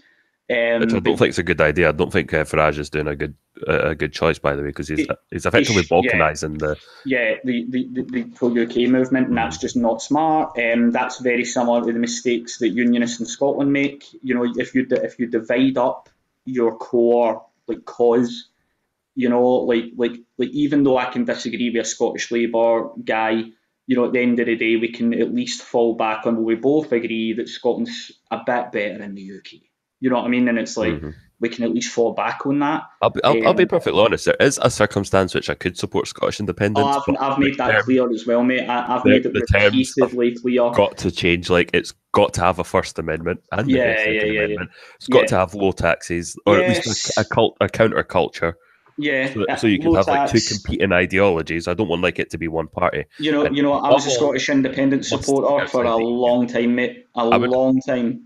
If it would be possible to red pill Scotland and to have like a Eurosceptic American style a 1776 culture. I'd take that over a Europhile Britain. That was what I hoped was going to happen for about 10 years, by the way. That's what I clung to. That is not happening. I clung to that until it was really 2013 when I started to kind of go, right, oh no, these guys are going to fuck this. They don't know, like they don't know how to run a country. They're no honest with themselves. They genuinely think that Scotland is richer than the rest of the UK combined, and that everything will be free, there will be more money. That they want to try. There's no such thing as free anything, because they genuinely thought that they could conduct a left-wing experiment with independent Scotland, and you can't do that. If you're leaving a 300-year union, which is connected culturally in terms of heritage, economy, military, and everything, you need to be honest, you need to be brutal, and you need to say to people, look, we need our own central bank, we need our own currency. It's going to be very difficult initially. But if we engineer a state which is a small government, strong constitution on civil liberties, and we cut business taxes initially to try and attract investment and business, we look at the rest of the UK as an ally but a competitor economically, and we try and undercut as much of the EU as we can, then that can work. But that's not the conversation they want to have. They want to have high taxes on business, tax the rich, tax the rich. They want high taxes. Like free education, free this, free that. There's no such thing as freebies because people are paying with their tax money. Only ones that are genuinely like sponging off the state are going to be the ones that aren't paying for it. You know, those that just have kids for the sake of it. Just like. Plus, there's the fact that Scotland's tax base is around 2 million, which is not enough. It's just not enough for our spending. Like, I mean, if you go actually independent, it's not enough. And you would need to be honest with people. I would vote for an independent Scotland that didn't hate the rest of the UK. And I'd vote for one that was like a small government with a decent constitution, and we downsized our public services to an affordable level. That's the only way I would ever do it. I love Scotland too much to take a fucking gamble that is being offered to me by people who call me a Nazi because I believe in free speech. So fuck that. Yeah, it's such a shame that's become like freedom of speech would be. That's why I would incorporate Scotland or the UK. I don't care which government does it. The American First Amendment needs to be emulated in every Western country, in my opinion. Well, and I would definitely do that. I said this earlier, just before I go final comment, but earlier on I made a kind of light-hearted quip on Twitter regarding the fact that my American followers, Donald Wilson and people like that, I've got a lot of good followers in America, and some of them were like, 1776. you know, and I was like, well, we get disarmed a long time ago, so that's out the window. The spirit of 1776 we could do with, and this is the other thing, we get told, and I've been saying this for a long time when it comes to Europeans' attitudes to America, there is nothing that frustrates me more than listening to Scottish liberals and English liberals and British liberals and Europeans who denounce America, they insult it, they mock it, they say how stupid they all are. And I'm sitting there going, what, you mean the guys that have right to free speech, they've got right to private property, their government, their constitution protects them from their government. You think that they're the mad ones? You know what I mean? Because they choose risky, chaotic freedom over orderly, disarmed, non-violent sheep mentality. They would Yeah. rather. In spite of all their flaws, that's why the world would Mhm. be a worse place without America. Well, And there's a reason it's the most there's a lot powerful of country in bad, the world. there's a lot of damage America has done, granted, Yeah, yeah. but it's at the same time.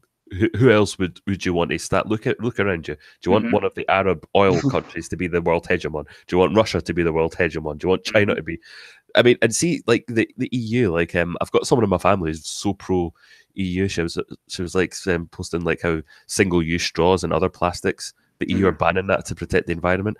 There's nothing we can do because one, climate change happens with or without human influence. We Yeah, can yeah. certainly like speed up the process, but we Yeah, we can cannot add stop we it. can add to it. I mean, we And no do matter what produce, things we that do, do accelerate it. we could literally do what Alexandra Ocasio-Cortez wants to do, a Green Deal. We could God. impose it all across the world, but Yeah. China by itself would still continue to pollute Yeah. the earth. Look at the cities that you can't even see the sun Yeah. because of the smog. So, Mate, and in China India as well. alone, China alone, if I'm not mistaken, I believe that China's emissions alone are growing and outweigh the offsetting that the West is legally, like across all the governments, the EU, the US, the UN actually are involved as well. Now they've all got the Global Climate Change Pact. They, they're all fucking, all the carbon offsetting and plastic reduction and all of that and all the recycling and banning certain things.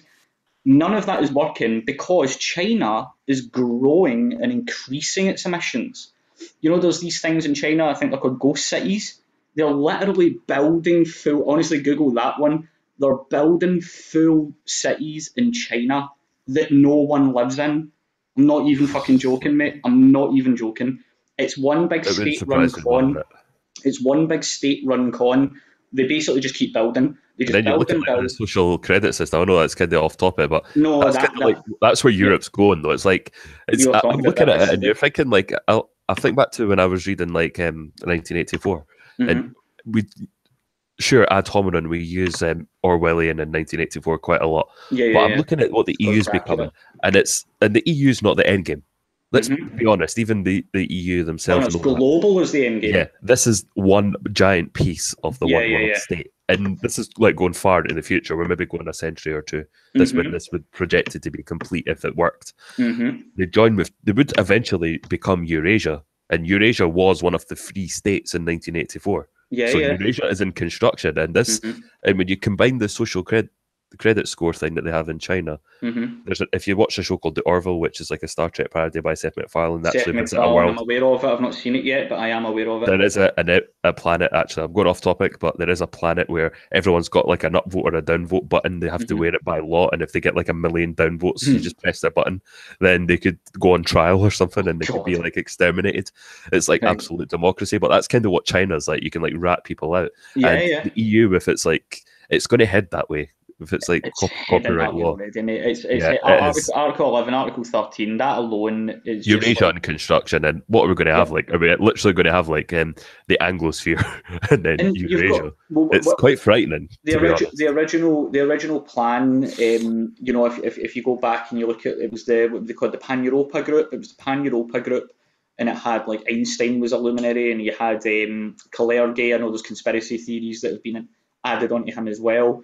But the Yeah, bottom I've line, heard that. yeah, the bottom line is if you actually go onto his Wikipedia page, you can see what I'm talking about. It's called the Pan Europa movement, and it had all of these world leaders and all these business leaders, and Kalergi was like the main kind of he was like the guy that would lead all the rallies and do all the big, like, host all the big events. And he wrote a great book where he detailed it was the future of the European man. and he wrote all about like the structure and the evolution of the centralization of a global mankind state, right? And the way he broke it up was like, obviously the European Union would merge and would become the Eurasian Union. It's not just Orwellian, because that is a desirable goal. They share a landmass, and in terms of money and economy and resources, it makes sense. See, if you're a psychotic elitist, you would want Europe and China and, well, all of Asia to fuse and form a big super single market trading bloc. You'd want that. You would want it. And again, Eurasia, African Union, North American Union. Did you hear about Guy Herbert's that he wants like an economic zone with Africa? Yeah, I did even, like, even the Remainers are going, for God's sake, Guy, you're actually giving the Leave camp more ammunition. China invested like hundreds of billions in Africa as well. Oh.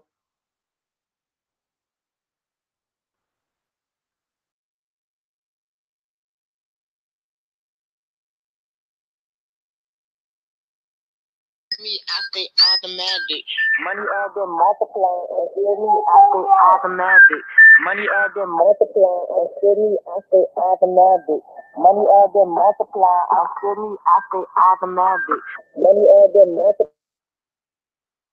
What was that? I think I just got the V treatment. Sorry, dude, I had to boot you out because you hacked my stream, but I was able to redeem it. Right. Cheers, Punkster. I'm blaming you. But just going back to what you were saying, a lot of people think that I have to be careful what I'm saying. The Calergy plan, which is what that's all part of. I don't think it's necessarily an attempt to destroy the white race as white identitarians believe. I think it's an attempt to destroy every ethnicity and merge it all into one mundane, people who resemble the same, think the same, easy to control. I'm only joking, Punkster. What are your thoughts on that? Is that me going a bit Oh dear. Can you still hear me, individual? I can hear you. I was just getting something. No, I'm sending you a wee link here, right? Just so you can see what I was referring to when I was talking about the Pan-Europa movement. Have a good read on this, because there is a lot of conspiracy stuff, and there is because you've got this weird phenomenon where when everyone was cut off there, I thought that was I thought they'd caught onto us, the cabal, and we're trying to shut us down. They mentioned Kalergi. you said the K word. I hit the kill switch. Sorry guys, I brought it up. I do apologise. I'm going to send you this link. We'll read this when you get the chance, okay? Because I need to go soon. In fact, I need to go now. But yeah, read this. You'll see what I'm talking about. Kalergi was the same guy that proposed the Ode to Joy as the European anthem. Also proposed the Europe Day, blah, blah, blah. You'll see, when you read through this article, you'll see what's happened, because you've got the alt-right and the far-right they've expanded upon and added some layers on top of the truth of what he put forward. And then as a counterbalance to that, you've got the left and far left who have basically said, oh, you're talking complete nonsense. This guy hadn't, it's a conspiracy, the whole thing. But when you read this, citations at the bottom, but when you read this, you'll see what I'm talking about, especially when it gets to the Pan-Europa movement. You'll see about his journeys to Japan. He was actually a Japanese mum. You'll see about his personal philosophy. Talks about, it's the Pan-Europa, that's it, not Pan-European movement, the Pan-Europa movement. And the book that he wrote, and by the way, in his autobiography, at the beginning of 1924, his friend, you'll love this one, right? Baron Louis de Rothschild introduced him to Max Warburg.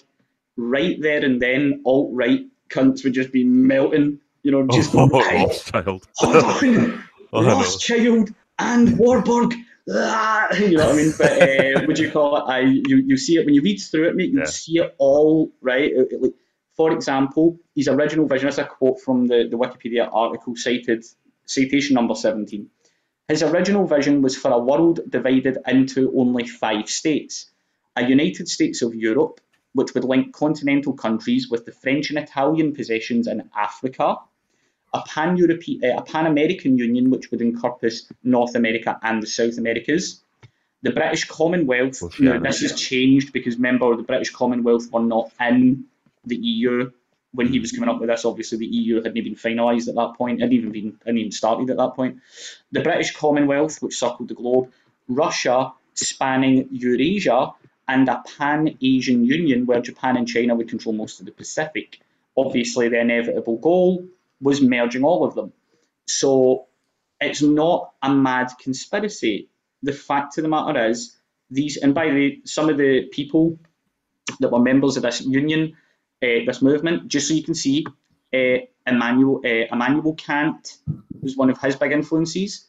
Members of the actual group were Engelbert Dollfuss, Kurt Schusing, Otto von Habsburg, Winston Churchill, Charles de Gaulle, Victor Hugo. On top of that, we have, there was another one that caught my eye a moment ago. Where is he? Oh, by the way, you're awfully quiet tonight, Chief. It was also. Oh heavy. no, sorry. I just didn't want to interrupt the whole conversation, so it's totally fine.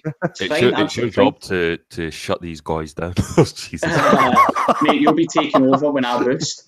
Fair enough. There's quite a few. Scottish individual or Scottish Brexit or whatever you go by now. You need to go to bed, dude. You're getting up at like 3 a.m. I know, mate. Right, anyway, guys, right, I'll see you later then, right? It was good. I wasn't telling you to get lost, but if you have to go. No, you're right. You're right. No, you're actually doing what my fiance would do if she was home at the moment. I know. Right, anyway, guys, we'll have a good night. Obviously, I sent you a couple of links, man. Have a read and then search more about the stuff that's there. Check out the flag one. Have a good in-depth look at that. Obviously, then go and Google. I think I'll do a video on that one day. And then, but check out the Kalergi one, and then when you see the volume of influence the guy did have, you start to understand, right, it's not all a conspiracy, and the elite do have common sense, logical aspirations. If you remove humanity and culture from the debate, their positions do make sense, but we don't live in an inhumane non-culture, you know what I mean? So that's my thing like that. But anyway, right, guys, we'll catch you later then, right? Okay. Right, thanks for coming on. Take care. Right. Rule Britannia, God bless Brexit. Hate speech. I'm only kidding. So yeah, thanks for that, Scottish individual. Chief, you've got some room to talk if you want. How are you doing? Sure. Yeah. I mean, I wasn't in the hangout before. After the phone failed, I came in for a wee bit, and then my laptop just shut down automatically. I'm just like, oh, for fuck's sake! So then I had to kind of wait until it all rebooted itself, and then I'm back here again. So I did watch the stream a little bit earlier on, and with a Scottish individual, yeah, he does like talk, and I just didn't want to like interrupt him or anything like that. So that's why I was pretty much quiet. So, but no, I'm here now. So yeah. So I started the stream nearly to just go over like Theresa May just wanting to team up with Comrade Corbyn.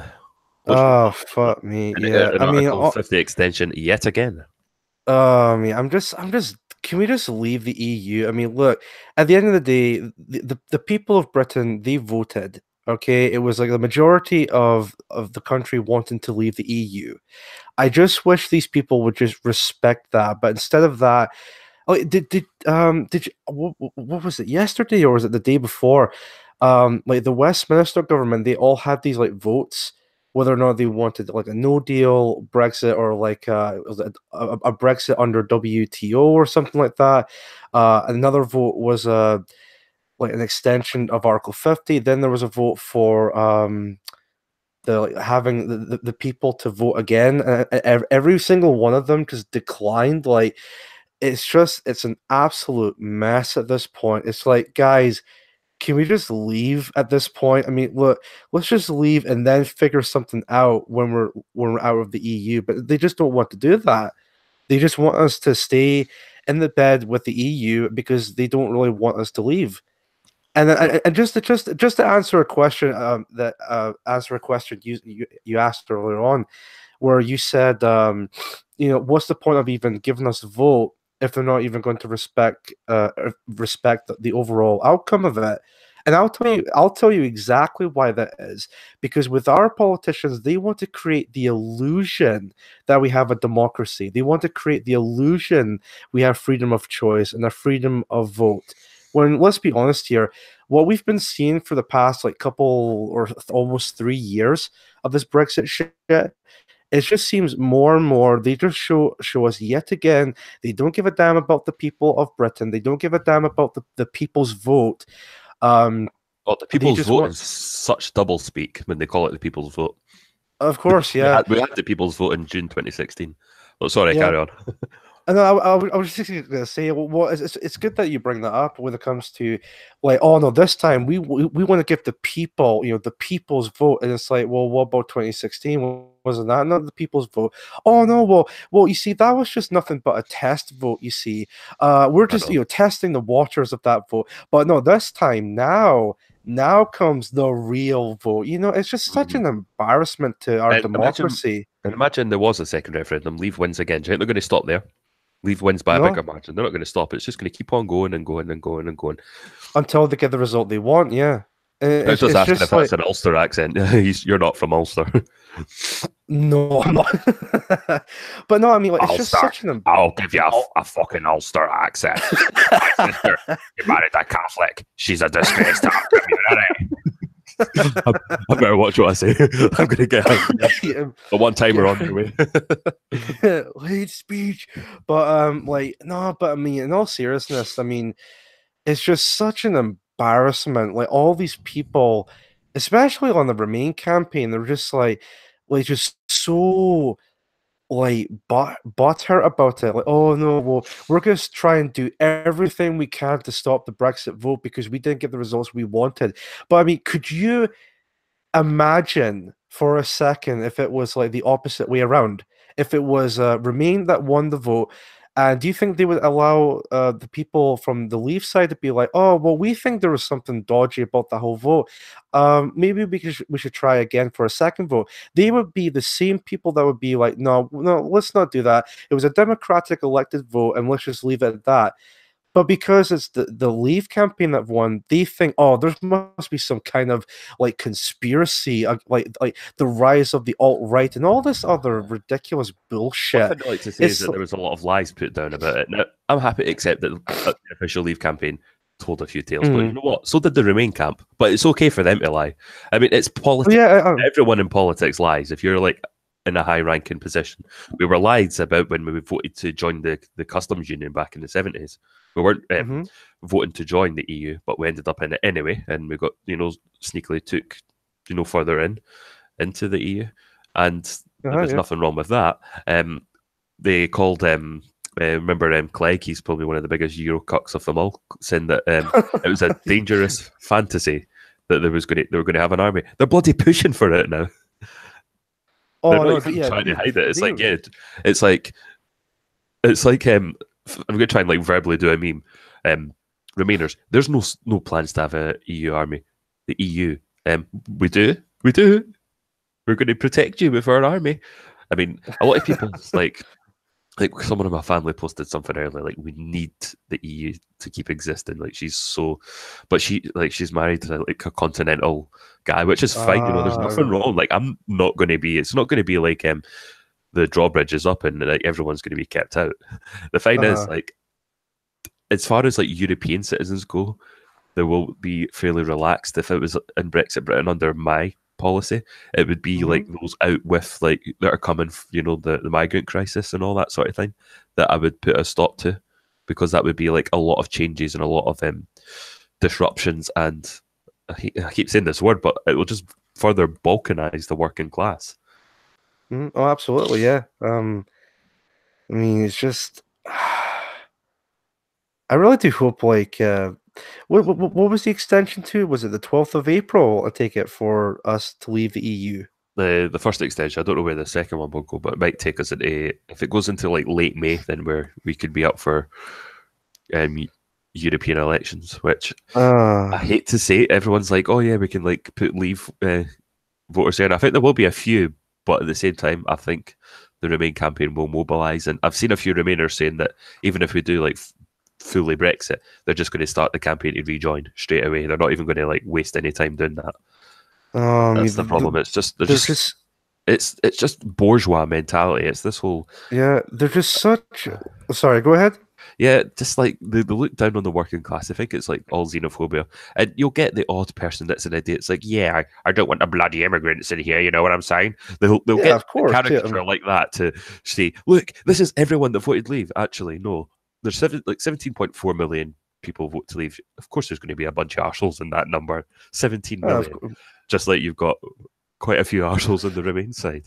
It's absolutely crazy. And bear in mind, like, a lot of them will say this is like an establishment Brexit, which is absolute bollocks. The establishment. Do you remember getting in the letterpost a booklet from the government saying why we should vote to stay in the EU? That's the government trying to persuade us to stay in. Like all like the celebrities are all like that. All like them, most musicians, bands, you know, social media influencers and whatnot. It was overwhelmingly Remain, and it's just like we defied them in a way, and they're not happy with us as a result. A lot of people like I think Sargon put it really well when someone brought our dog along and it said, "Oh, I can't go on skiing trips," you know, as if the dog was, you know, saying that because it's going to be harder to like take dogs. I mean, what an affluent lifestyle, eh? You have to get a visa, so what? I mean, these people think they've got an entitlement to just like go like visit other countries all the time. I'd love to be in a position where I could like, you know, visit countries more often. I'd love to visit a lot of Europe, and I'd happily pay a visa to do so if it meant I had more a free country. Although there is a lot of work to be done. Let's just imagine we have got a full Brexit. We're still a long way from getting an idyllic pro-free speech society because we've got our own problems within Westminster that we need to take care of, and Holyrood as well. That's why we can't just like. I don't want it when I say like I'm blaming Westminster. It's like I don't want to sound like one of those yesers because they're like, oh, but my Westminster. No, I think you'll find that the Brexiteers have got a much bigger bone to pick with Westminster than the Yes camp in Scotland ever will do with what's going on. God, yes, camp. Well, just speaking of the EU, real quick, who's that guy? His name is Guy. I don't know. I might butcher this last name. Guy Verhofstadt, I think it's Verhofstadt. Verhofstadt. Is that how you pronounce it? The guy who was like, "Oh, we need to." He's the guy who was like, we need to get rid of these European nations' sovereignty for a United States of Europe. Well, there's a Telegraph post here where it says Guy Verhofstadt, wherever you want to pronounce it, calls for EU army capable of launching strikes on Syria. I saw that. I'm not, but my friend Chowder in the chat, he's like, for some reason, he subscribed to the Telegraph. Do you want to give me a transcript, Chowder? I won't read it now, but I'll. I don't want to pay the Telegraph. I'm still not fond of them, but they seem to be better than most, which is not really saying much. But yeah, can you imagine? Like what they want to? I think they want to kind of fill the void that the Americans under Trump. You know, I mean, they're not there yet, but they are like by and large stepping away from the agenda that Clinton had for going into Syria. You know, more imperial. More wars in the Middle East. They want to be the ones that can do that now. Jesus Christ. Which I kind of love that because the EU claims to be like, defenders of Islam and all that, shit. But they want to go to war with Syria. Bomb loads of them. I love how, it's like Hillary Clinton as well was like, all the Islamophobes, the basket of deplorables, and then you've got the EU as well that are like, oh, Muslims are key to our future, and then they'll go and like happily like do a foreign policy enactment that will just see them like kill loads of like innocent ones, and that's the thing. I don't like. I do want the Middle East to become secularized, but we cannot force it upon them. They need to do it in their own time. And of course, the best way we can do it is to ideally just cut off Saudi Arabia and like Dubai and Qatar and all these other corrupt nations. I always bring Saudi Arabia up every single time, like every stream that I do. #fuck Saudi. Yeah, absolutely. I mean, the fact that we're allies with Saudi Arabia, oh Jesus!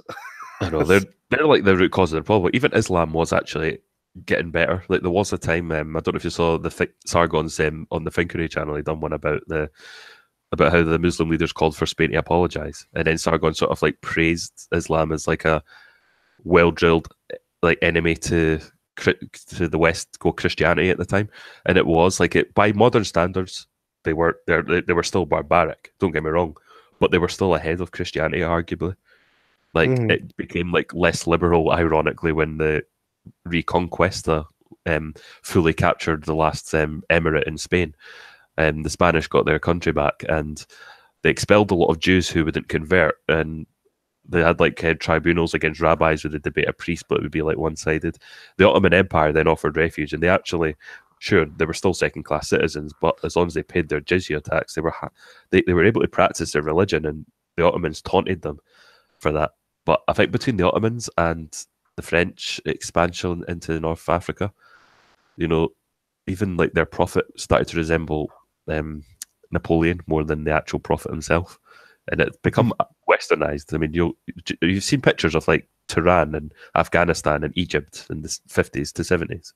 Oh yeah, absolutely. It was totally different back then, and then you see it now. It's just, it's horrible. Like it was like it was more secular states back then. Like women wore skirts and they were allowed to drive, and everyone seemed happy and all friendly and all of that. The Prime Minister And of yet, Egypt, he was just like a stubby, chubby guy with a moustache. His name was Mohammed something, and he was laughing at the Muslim Brotherhoods, like on the podium, laughing at the request from the Muslim Brotherhood to put burqas on on the women. But it just but the Wahhabi sect, which started in Arabia, it was in the 19th century. They fought against their Ottoman, the ruling Ottomans, and drove them out. Now back then they kept their, because they thought Islam had gone soft, and they're the ones that we know of today, the jihadists, the caliphate. They eventually founded Saudi Arabia thanks to the West help, but they were able to export all their problems to the world once they got the oil. That was like pay dirt for them. They were able to like plant all their madrasas and whatnot throughout the Western world and just caused a lot of chaos. It's shite, but the EU would just bend over to them as well, just as the neoliberals in the UK and the US have done as well. So, you there? Yeah, I'm still here. Yeah, intercede. No, that sounds fine. So yeah, I'm just like waiting for that moment where my laptop just completely shuts down again. But no, I think it's working fine now, so that's totally good. Okay. Bracing yourself. That's good that it's working. But yeah, it's just a shame that that's just the way the world seems to be. I mean, I think there is a part of me which sees like the nation state long term being futile. If we do have to be part of like a bigger super state, I would rather it be American centric, to be honest. Oh yeah, absolutely. Like a lot of people, like I mean, I do is like endorse sovereignty, but at this stage, I wouldn't mind actually being officially, inducted into the American Union. If we got like their First Amendment, it'd be like cool. First Amendment, guns and beer. What more do you want? Yeah, I'd be a fan of that. Absolutely. Yeah. But ideally, though, we could fix Britain and make Britain better again. Hopefully, anyway. So, so you're looking forward to? Sorry, what were you going to say? Oh, no, I was just going to say, I don't know if that will be possible since our Westminster government are just filled to the brim with like not all of them, but the majority of them are just filled to the brim with like absolute cowards and not even have any backbone to them whatsoever. Like it's just like, can we just leave already and then sort something out afterwards? But who knows? Maybe someday, but you never know. I've seen a tweet here. It's been retweeted by some account that I follow. It is a pro-EU account, but it's apparently saying the EU is not going to agree to a short extension to the 22nd of May without a binding commitment from the UK to participate in the European elections. Well, all the more reason for it to just. Hopefully, it's just. Hopefully, it will just come to an end and we'll fall out. Well, even if we do crash out, I'd rather crash out than to walk nicely and back into our place at the table, so to speak. Sorry, I was stuttering there because I saw. Do you follow Tatiana McGrath? Tatiana McGrath. I don't think I do. One sec. I'm just I'm double going to check. recreate her just now, see if you can find her. But she's like a parody account, but it's really funny. But it's really funny. The Independent of tweeted out ISIS bride Shamima Begum says she is sick of Brexit. Right, as if she has any room to talk about like what's Well, going she on is. with her country. I mean, it's not often that I'll like a comment from a Remainer, but she's a Leaver who changed her mind. Oh god, oh, that's a good point. Yeah.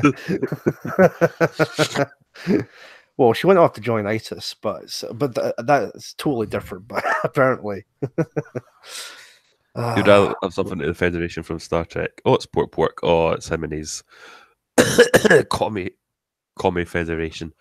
One world under communism. The good thing about Pork, I'd like to think that, although I would never want to live in your system, at least the corporatists would be destroyed. So, good night, Punkster. I can see your comment now. You're going to bed. You sent us a link to a Telegraph article, which you need to register and pay for. I'm not paying them for it. And yeah, this is quite old, though. Yeah. The Guy Verhofstadt calls for EU army capable of launching strikes on Syria, April 2018. Yeah. So it's a year old. Still, though, it just goes to show you that the EU's goal is to be a country, and then that country will eventually evolve into Eurasia or whatever genuine Orwellian nightmare that will come along. No one else has come into the chat apart from that guy who like locked us down. I actually thought he was gonna like do what happened to V's account. What happened to V's account? Not his account, but his live stream channel. Oh, his live stream, yeah. It was him and was it Sarah, you know, the lovely English girl that sometimes goes on Tails channel as well. Someone hacked in, kicked them both out, and just put like an avatar of like a porn star just showing her whole and I think I caught the tail end of it. Like, you got the cold as well, dude. Yeah, it's awful. God, it's everywhere. Like Scotland's like a village. It's like Qatari. Like you can just spread it that easily. Yeah, I think I try to OBS a bit of it just so I've got it on record. I'm going to see if I've still got it. Yeah, I probably don't at this stage. I probably purged it. Well, it doesn't matter anyway because it was a load of shite. But yeah, so I thought that was going to happen to me, but I ended up ejecting that guy. It's not something I wanted to do, but he managed to lock me somehow. I don't know how, but he locked you. He locked Scottish individual. So yeah, that's that. It's Brexit's just it's not looking likely. It's just God. I'm still delirious because I've not been well, but we knew it was coming. Did you have a feeling like did you vote Leave or Remain? It's okay. Your secret safe. I voted to Leave. Yeah, I'm a Brexiteer myself. Racist. No, but it's like even like the next day, I just knew this sort of thing would come. Oh, it was inevitable. Yeah, I mean, you could just tell they really don't want us to leave the EU. It's like, well, as you said before, why even bother giving us the vote in the first place? Pork, I see Rockin' Mystery. You mentioned Rockin' Mystery a lot. Thinks Karl Marx is a Satanist now because he wrote some edgy poetry in his youth. He's basically the founding father of communism, so that is like Satanism. He is Satan incarnate. He came back, Satan just grew a beard and looked like a balding Santa. The DUP will save us. Fucking right. We stop the IRA and we'll stop the Remainer Quizlins as well. That my accent so shit. So just there's anything else you want to talk about there? I think we've done enough. Step down, Theresa, mate. So yeah, is there anything you want to cover? Step down, Theresa May. You're doing a terrible job. Maybe if we could talk about Article 13 for a minute, because that one caught me off guard. I did not expect it to happen. Yeah, I saw your video on that. Soon. Yeah. I mean, like I was at work at the time when I found out the news. I'm just like, oh, I think it was from Irate Bear or something like that, because he was doing a stream at the time, and I just looked at it and I'm just like, oh Jesus, here we go. It's the beginning of the end. Like, here we go. And that's all gonna go ahead It's in not what, surprising. 2021? Yeah, I mean, I wasn't that surprised as well. I was hopeful about it that maybe some way they might listen, but once again, they just show they don't listen. They just want to think, no, this is actually good for these corporations and these businesses. It's like, no, it's awful for everybody. Like, what are you thinking? But Yeah. Pork said they voted to remain, but he's changed his mind since then. Is that because it dawned on you that that they are a corporate entity? Were you aware of that before? And also, were you try to just own the conservatards as well? But yeah, back to Article 13. It's like the sharing of it is like a way to, like, for example, if you share a peppy meme, people say, no, they're not going to ban the meme, surely, but in a way they can do, because the creator of the peppy memes could like just ask your whatever whatever place you host it to, whether it's Twitter or YouTube, to take it down, and then so yeah, effectively they are doing. I mean, they'll say, "Oh, you've got more like rights on your copyright," because I played it on my last live stream. They were trying to like butter it up, going, "Oh, so we've compromised and we made all these amendments," but it's just them like appeasing the corporatists, and the link tax as well. That's just the worst part of it. And this is another reason why we have to get out. That is favourable exclusively to like legacy lamestream media. yeah, So I'm kind of looking forward to Stick Sex and Hammers video on this, because he'll do one on what May's doing. I think he's probably like one of my favorite like YouTubers. He's like the one that, for some reason, even though he's like a Satanist, like a goth, he always gives me optimism just hearing his words for some reason. He's like the antidote to the black pill. Man, yeah, it's just, with the whole Article 13 stuff, it just makes me wish I was born in America. I'm like, that's just all I'm gonna say when it comes to that. I But think we'll all be refugees to America one day. probably, yeah. I've checked like in Florida, South Dakota, that looks quite scenic. Zero income tax. Sign me up. Zero income tax, free speech and guns. Oh yeah. Oh yeah, perfect. Let's see. So yeah, that's pretty much it for me tonight. If there's any last things you want to go over, then this is your your chance on this particular stream. Well, maybe like I could talk about a particular YouTuber, if that's okay. That's been kind of bothering me lately. Yeah. It just be like real quick. It's to do with the whole. I'm sure you've heard about the whole Christchurch shooting that happened. Oh yeah, everyone's heard about that. I've done like Yeah. multiple streams on that. Like one of them got purged because like personal information went on it, because I Oh wasn't God. very.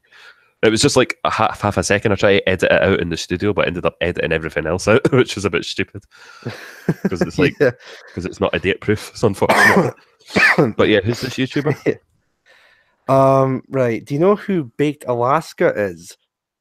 Yes, I do. I remember. Is he alt right? Well, we'll use that in quotations because this is a guy who has been found out to be a supporter of Black Lives Matter. He worked for BuzzFeed, and then What?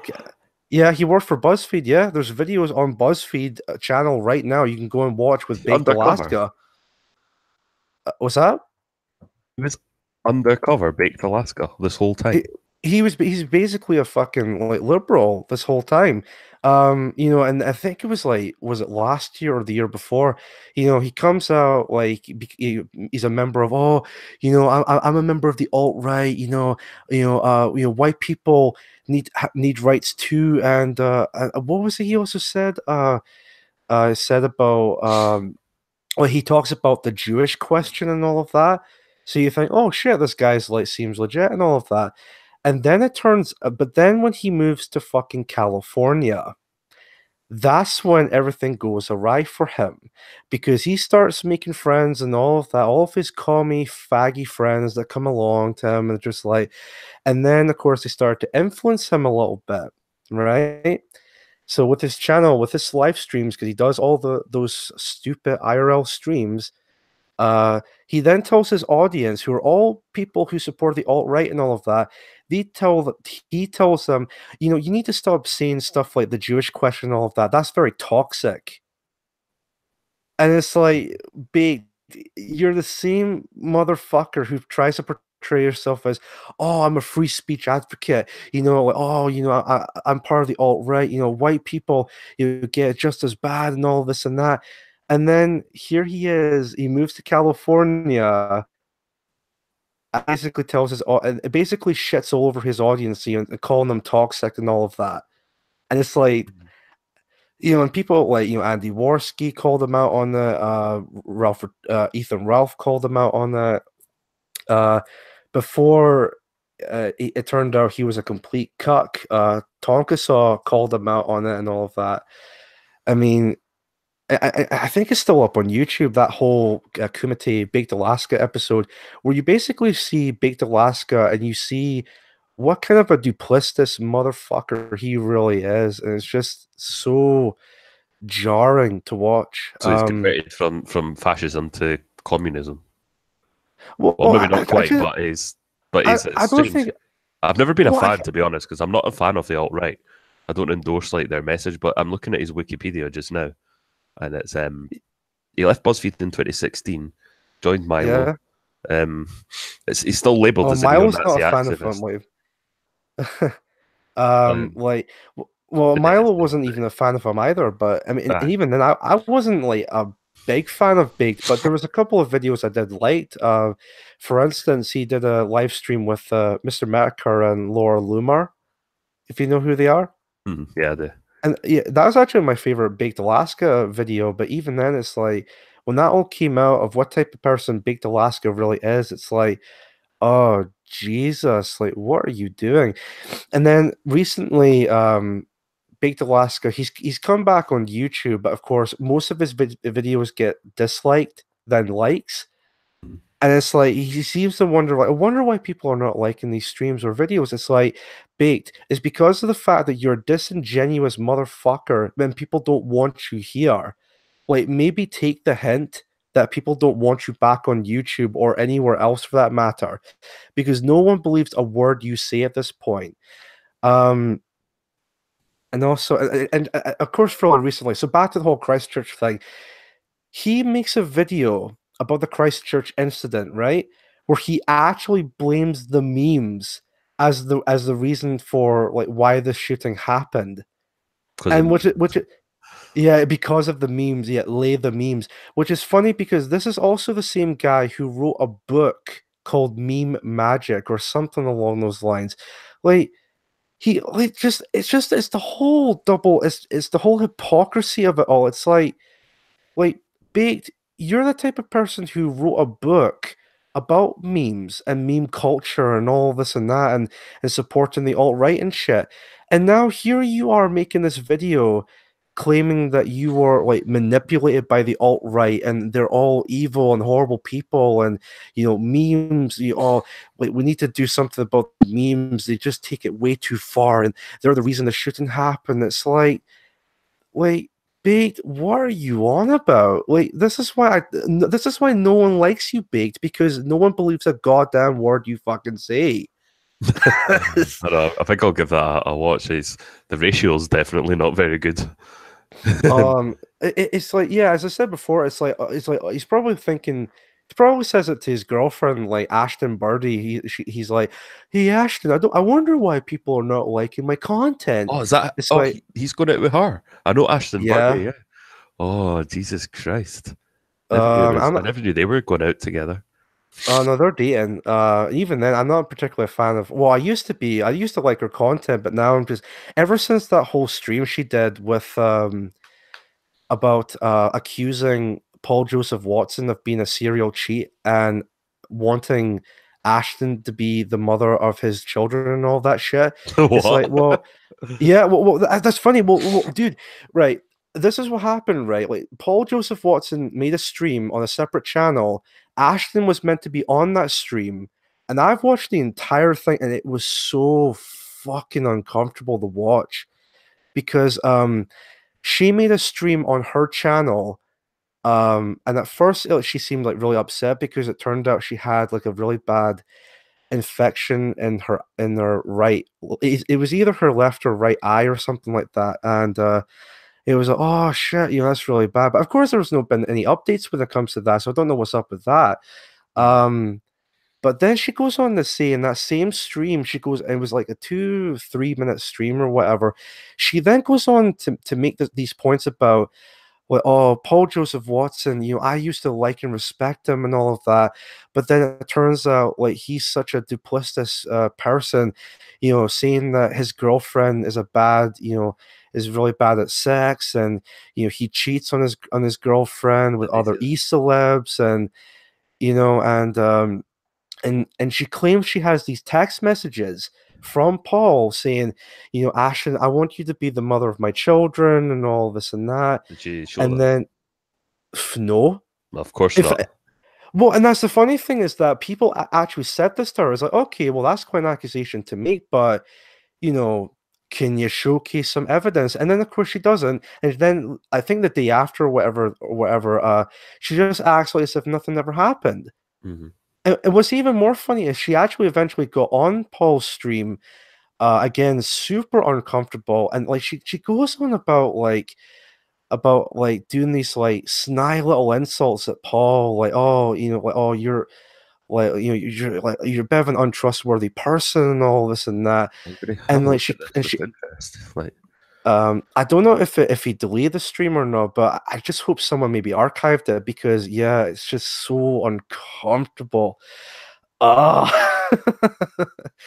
But I mean, like, I know, like, at the time, I think it was last year, Ashton, had these periods where she would have these like mental breakdowns and shit because of what she's been going through, and yeah, it was like really bad in that, and I did feel bad for her in a way, but there was a period where it was just continue onwards and all of that, and it's like I just wanted to message her, or leave her a tweet basically saying, look, Ashton, I understand that you're going through a lot of shit because your family disowning you, and your friends don't want anything to do with you because of what you do on YouTube. It's like, I totally understand that, but you're pretty much a public figure at this point. Like, you put your videos and your tweets out in public, in a public forum or in a public website that people can go on there, and they can either like them or criticize them. They're open to critique and open for reuse or whatever.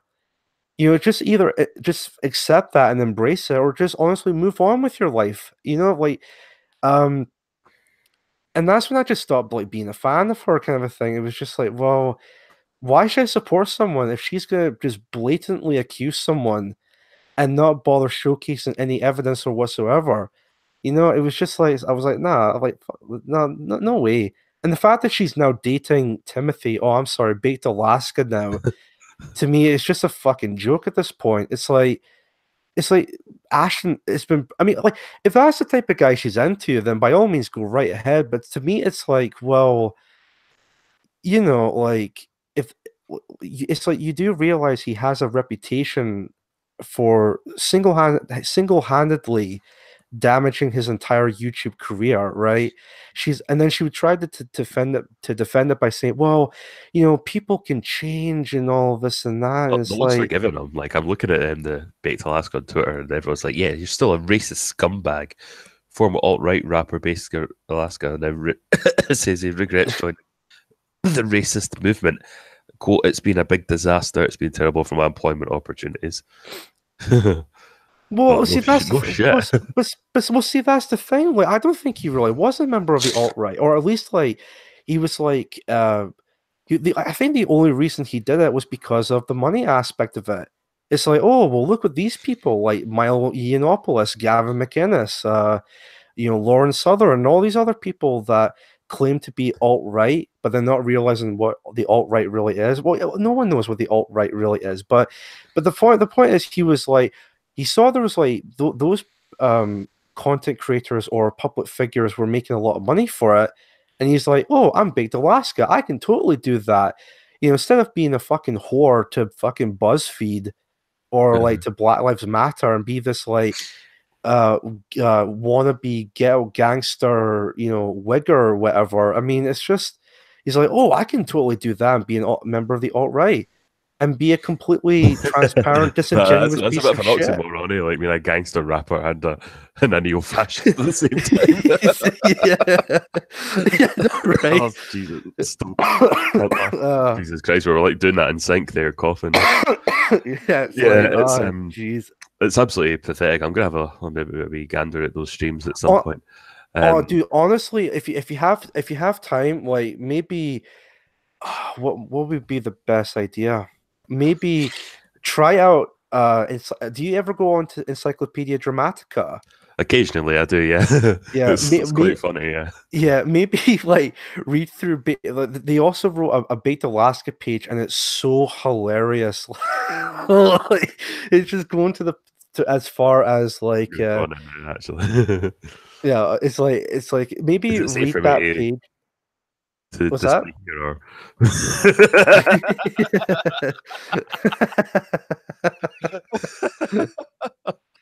that is superb. And he was the then one that got maced at the Charlottesville riots. Eh? oh, that's right. Oh, Yeah, the Jesus. whole Charlottesville. Yeah. Oh god, that is. He used to be verified. He got banned eventually. Eh? Yeah, he got banned from Used Twitter, to which be. I mean, at the time it was like, oh, okay, that's pretty bad. But then just seeing the fact that to me he's just such a duplicitous piece of shit, it's like, well, why should I believe a single word you say, baked? You know? I know.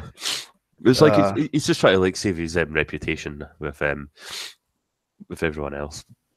But the thing is, like, if you try to appease everyone, you actually end up pissing everyone off. Yeah. Well, see, that's the thing. Like, I don't think it's a case of, of actually trying to be apologetic and all of that, because I just see it more as like, he tried to be successful with the alt-right, with all the shackles and all of that, and then he realized he's not really a supporter of the alt-right. He's just doing it for the money and for the super chats. Because that's another thing I forgot to mention. When it comes to his streams, like, oh, you can't say this anymore. That's too toxic.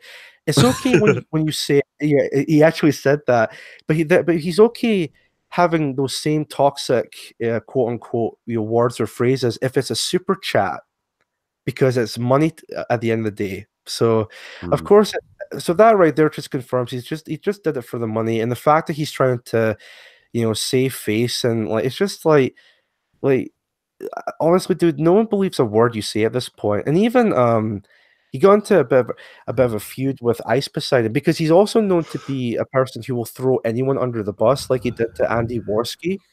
Because he and Andy met up in Los Angeles, of course, and of course he he accuses Andy of being a cokehead or something like that, and it's like, dude, like, what the fuck is wrong with you? Is this like the IBS days or something?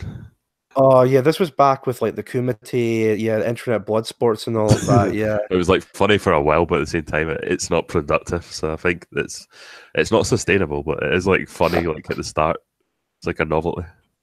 oh yeah. I mean, it's just like it was kind of fun while it lasted, but I mean, yeah, it did kind of died off after all of that. But no, like when it comes to the whole meetup and stuff in Los Angeles, it's like, he accuses Andy of being a cokehead, like, oh, you're a junkie cokehead, you do cocaine, all of that. Meanwhile, he's friends with all these other people from LA who do drugs. He has a best friend who's a fucking meth head, but that's totally fine. So, He's even self-awareness levels -10. Exactly. He even had a friend who was like a fucking pedophile advocate, or an advocate for pedophilia. It's like, okay, so Disgusting. I mean, you ever seen that? exactly. You ever seen that video? Oh, disgusting! I know. Jesus Christ. So, it's good that you were able to get your inputs there, and I'll definitely watch that with interest. I'll have a look at Bait Alaska. It's not someone I've followed recently. There's a lot of people like Ethan Ralph, him, a few others that I followed at the time, a couple of others that but once I was purged off my first Twitter, I lost a lot of them, and I forgot a lot of them. I didn't forget who Bait Alaska was, but I went from like watching so many different YouTubers to watching maybe a small few, and I try to watch the guys that I interact with, like yourself and Tail to sometimes interact with, and I've interacted with Irate Bear before, so I do try to like keep up with you guys, but it's generally just like I've kept like Sargon V and Styx to an extent from what you could have called the corpse of the old skeptic community. And I've added in other stuff like the Quartering. I'm not sure if you're into that sort. Ethan Van Sciver, who, excuse me, V's actually streamed with, but they do like the Star Wars and all that, and how SJWs have ruined that, and Geeks and Gamers. So I've added all that into it as well. Yeah, I watch them like time to time and all of that. But I mean, like, yeah, I think like the best stream to watch the whole Baked Alaska Fallout is probably the Kumite stream. Like, just type in Kumite Baked Alaska, and it should be there. I don't know if it's still in 2 parts or whatnot, but honestly, if you want to see a person like Baked Alaska who turns from one person to another and just showcasing of what a duplicitous piece of shit he is, that is the best stream to watch it because to this day he wonders why no one ever trusts a word he says, except Ashton Birdie. But then again, she's probably naive, but whatever. So, she's probably just crushing on him. As soon as that crush wears off, as they often do, then she'll move on to the next one. I mean, like, I'll give her one credit. I mean, yeah, it's her boyfriend and all of that. I mean, it's baked and whatnot. I mean, obviously she's trying to defend her boyfriend and all of that, which I can respect. I'll give her that. But it's just in my opinion, I think she would be better off with someone who would be a much more of her time than Baked Alaska. I just have this feeling because even when they were dating, she would do live streams on her channel, and I think he was the moderator for her channel in terms of the live chat. And I remember there were some comments, including mine, that it was supposed to send into the chat, and they get instantly not show up or deleted. So I'm just like, Baked, you motherfucker. Just like Anita Sarkeesian in her live chats, just like purging everyone that dares to defy. Yeah. Anyway, so I'm going to go to bed shortly, so I think I'm going to put a pin in this for tonight. Thanks for coming on and for putting up with it. That might sound too cruel. Now, Scottish Individual's a good chap. He does talk a lot, but that's okay. I've enjoyed the conversations and all of that. You, by the way. So do I. But honestly, I think it's hard to stop once you started. But yeah. So it's it's been fine. To you guys in the chat. We've still got people here. Polygon was in the shower. He's missed. Not a great deal. Pork's agreeing with PJW. Yeah, I actually like Pork's comment. Sorry, just real quick. I like Pork's comment saying about Baked Alaska. So he's Brett Keane with teeth. Yeah, I would say that's pretty accurate. Don't know. I don't know everyone. Let me see. Brett Keane. Who's he supposed to be? Oh, Brett Keane. He's like I don't know. I've heard these Encyclopedia Dramatica. Well, put it this way: when it comes to Brett Keane, he is just he's like he used to be a pretty big name YouTuber back in the day, back in the whole atheist community of YouTube. And then it turned out he would false flag people, he would dox people, he would create separate accounts so that he can get ahead and all of the subscribers and all of that. And yeah, like people called him out on that, and of course he left YouTube, came back, left, came back, left, came back. I think he's still on YouTube on his like 20th or so account or something like that. Which because he shouldn't be on YouTube because of what type of person he is. And then when people, call him out on it, he's like, "Oh, you're attacking my family situation." It's like, oh, great. It's like, and then he would always bring his children and his wife into his videos and all of that. People, of course, would be assholes who would make fun of them and all of that. And you'd be like, "You're attacking my family." It's like, Brett, you're a public figure. You put your videos out in a public area. You put your family in those videos, and you use your family as a shield whenever people criticize you for anything. Like, there's like, what's the point, Brett? If you don't like it, then just leave. But I think we've got another account in here. Someone's called Rachel's here, but I doubt this. I think this might just be another one of these hackers. Yeah, there's no microphone plugged in. But anyway, yeah, I'm going to put a pin in this. So if you're real Rachel, sorry you're too late. If you're a hacker pretending to be someone called Rachel, then haha, sorry, you are too late. Anyway, thanks everyone for tuning in. It's been nice talking to you again, Chief. Let me know if you've got any other streams coming up over the weekend or so. I might tune in or join, depending on whether you want sure, absolutely, yeah. All right. Yeah, sure, absolutely, yeah. And thank you all in the chat. It's been nice, and I'll see you again. Hopefully, the next content I'll bring will be an actual created video, but it's so much fun doing a stream.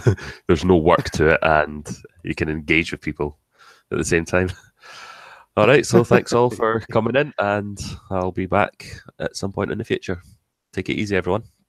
Take care.